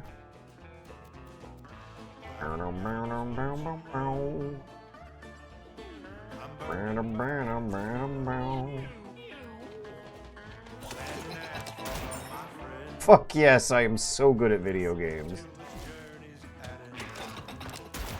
Man, I suck ass at video games. Should I drink it and go back for the water later? I think so, yeah. Wait, no, maybe not. I'll take 5. I'll only... Oh, I'm not drinking, I'm throwing. Yeah, we'll stay put, actually. If you stay still, he won't shoot you. Burn bars, heavy load. Sand and asphalt are my Friend. until this journey's at an end. It's roadkill for my morning meal. Okay, Birds of prey are at my heels. watch this. Whiskey when I take my break. I'm a fucking genius. Nip to stay away. When my day comes to an Now, let's back all adjacent units. end is on I was hoping to do a bit more follow-up, but just round Zodiac has wasted plenty of ammo. And the other thing that's so funny about the strategy when fighting this guy is that staying still and not moving is like... being It's so funny because it's like it's supposed to be a spaghetti western Mexican standoff where the first person who moves is going to trigger some wild series of events that causes the gunslingers to have an itchy trigger finger. This game is so good. So I can probably bait him into taking another wasted shot at the tire. Damn it! No! I was gonna smack the coin and pick it up. But this is entertaining regardless. Let's freeze the tire and then smack him with it. Oh, come on! Nothing is freezing! I think it's because of the desert, actually, not the boss. When the heat wave, heals are reduced by 1, does not heal after battle, can be mitigated with water. Seems like there's something missing from the description there. Heals are reduced by 1, does not heal after battle, can be mitigated with water. Enemies cannot be frozen. Why can't it say that enemies can't be frozen? Night.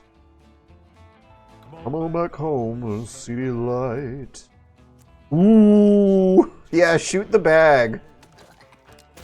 Shoot the fucking bag, you idiot with no ammo. Oh, I can't backstab him because he's so twitchy, though. Alright, now everyone can just fucking rush him. Should I cha-cha slide him? Hit him with the cha-cha slide? I can't cha-cha slide him, but I can spawn a toad directly in his walking path and where he's gonna want to go. I mean, I could cha-cha slide him, but I don't wanna.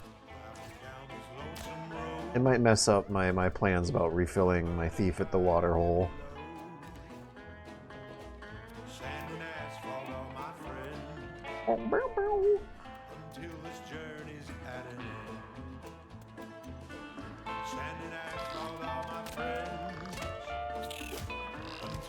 Okay.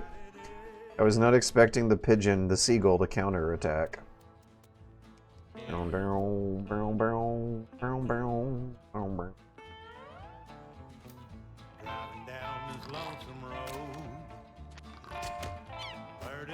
Okay, we got a cool backpack.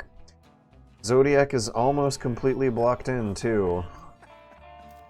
Oh, maybe I can get a backstab on him from this distance. Oh yeah, I can trap him with spider eggs, too. Oh, and he got hit by a meteor from outer space. Never mind about the whole egg trap thing. I guess it means fucking nothing when you're up against a boss in the desert or whatever.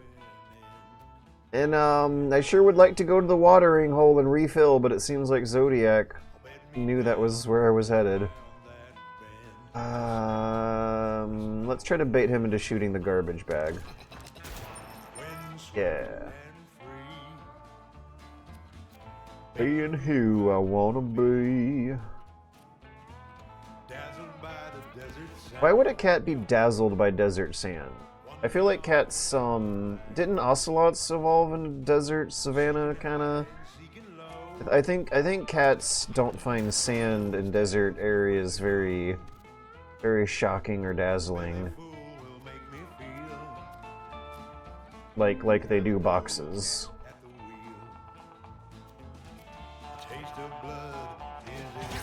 Hey, this way I can attack him without having to move. I'll pick that over the money. Okay, if we have 4 health, let's bait him into shooting another cactus for us. Maybe we'll get another chance to fill up before the end of the battle.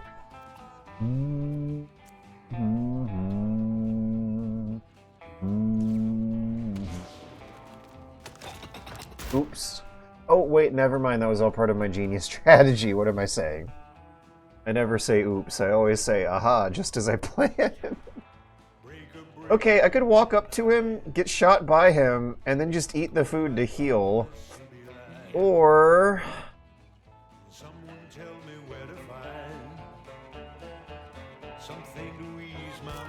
Okay, Thief is healing, and I'm pretty darn sure Thief's water bottle is empty. He's not wet. He doesn't have a water bottle to become wet with. Maybe I can hide behind the broken tire? I'm not complaining, not what I expected, but it works too. Woo! This is really fun. This is such a fun boss, by the way. Where are you meta progression-wise? I'm trying to get to the core. Last session I played, I beat the moon. But I gotta wrap this stream up. I'm gonna run to the bathroom. I'll be right back. Until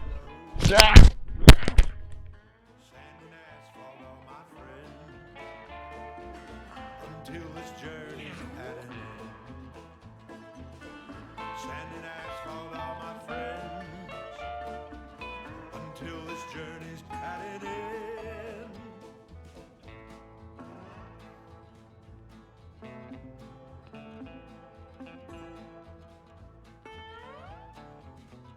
Driving down this lonesome road, burdened by a heavy load. Sand and asphalt are my friend. Until this journey's at an end. It's roadkill for my morning meal. Birds of prey are at my heels. Whiskey when I take my break. Huffing catnip to stay awake. When my day comes to an end and the night is on the rise, I'll bed me down just round that bend to sleep and rest my weary eyes. Windswept and free, being who I wanna be. Dazzled by the desert sand, wondering all about the land. Seeking high and seeking low, my nose tells me where to go. Belly full will make me feel. Spider trap only infest targets, not trap like bear trap. Huh. So I actually have to physically contact him with the attack? It's so funny that staying still prevents him from shooting you. West, north, and south, I'm a cat who prowls alone.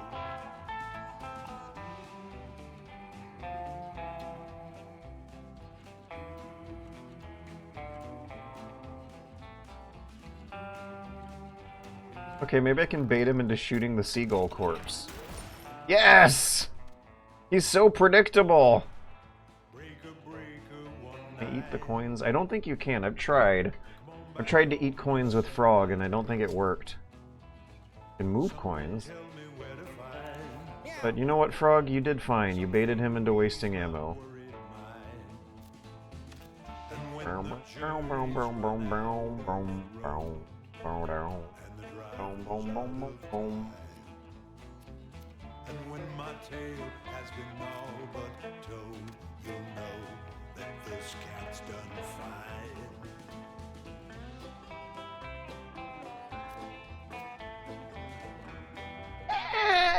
There's a lot of cool things I could do for this turn.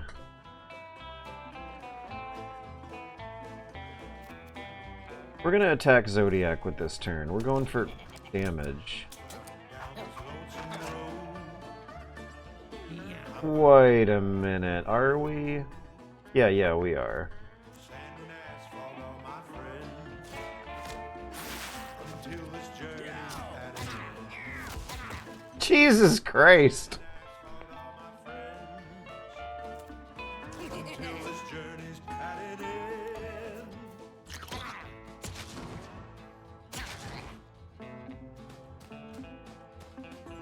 Okay, he's gonna die next turn. We need to get our water refilled. But we can't do that without getting shot. Sand and asphalt are my friend.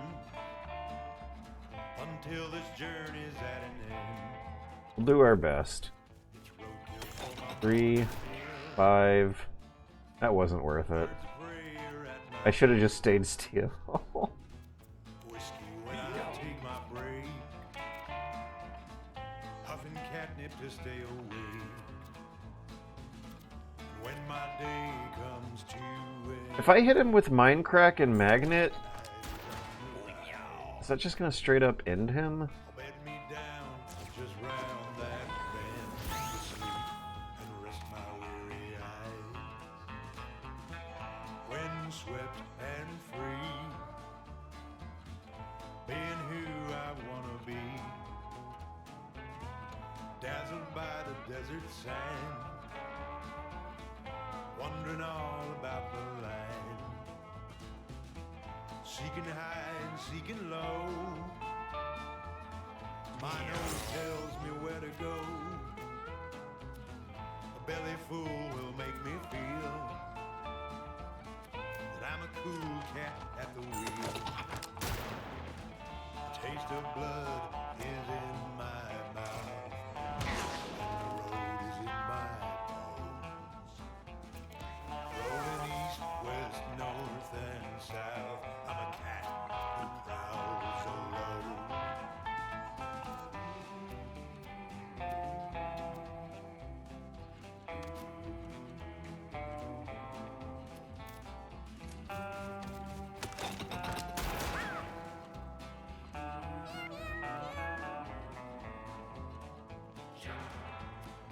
Breaker, one night. Come on back on this CB line. Someone tell me where to find Jesus Christ. Now that might have looked like a waste of a heal, but actually I'm preparing for the next round, because definitely not gonna live much longer. I wish I could heal my thief up, but I don't think it's gonna happen.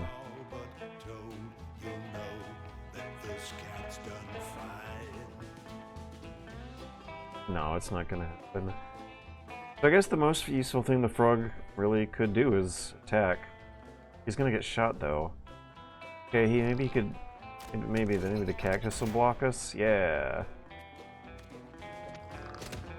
Off for good measure. This guy's at full.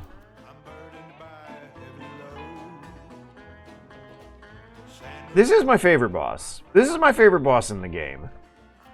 I think it fits the music very well. The fact that he's so predictable is very, very fun. Ah! Holy shit! So that's what Infest does. See, I've always been on the receiving end of Infest. We're being surrounded by a bunch of tiny little minions. Doesn't happen very often. You usually explode into one or two minions. I get it. That's going to be insanely powerful for later. Holy shit, this sniper thing is sniper. Definitely sniper. We're not going home. We're doing fine, but I'm not going to keep the stream going, unfortunately. It's late. And I have something important to do. 50% chance to find an extra consumable at the end of each battle. When you... Oh! Oh, okay, so this guy can chew through drugs and healing items real efficiently. This guy could probably keep the inventory real clean. 16, 8 out of 16. Raced. Backpack, haha. Movable.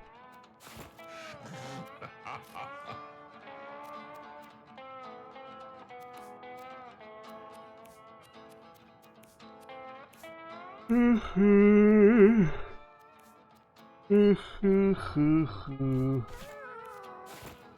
yeah.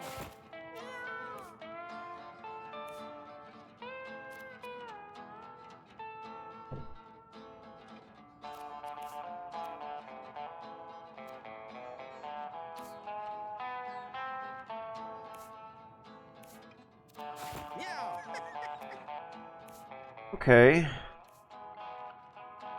I think this ought to keep us covered.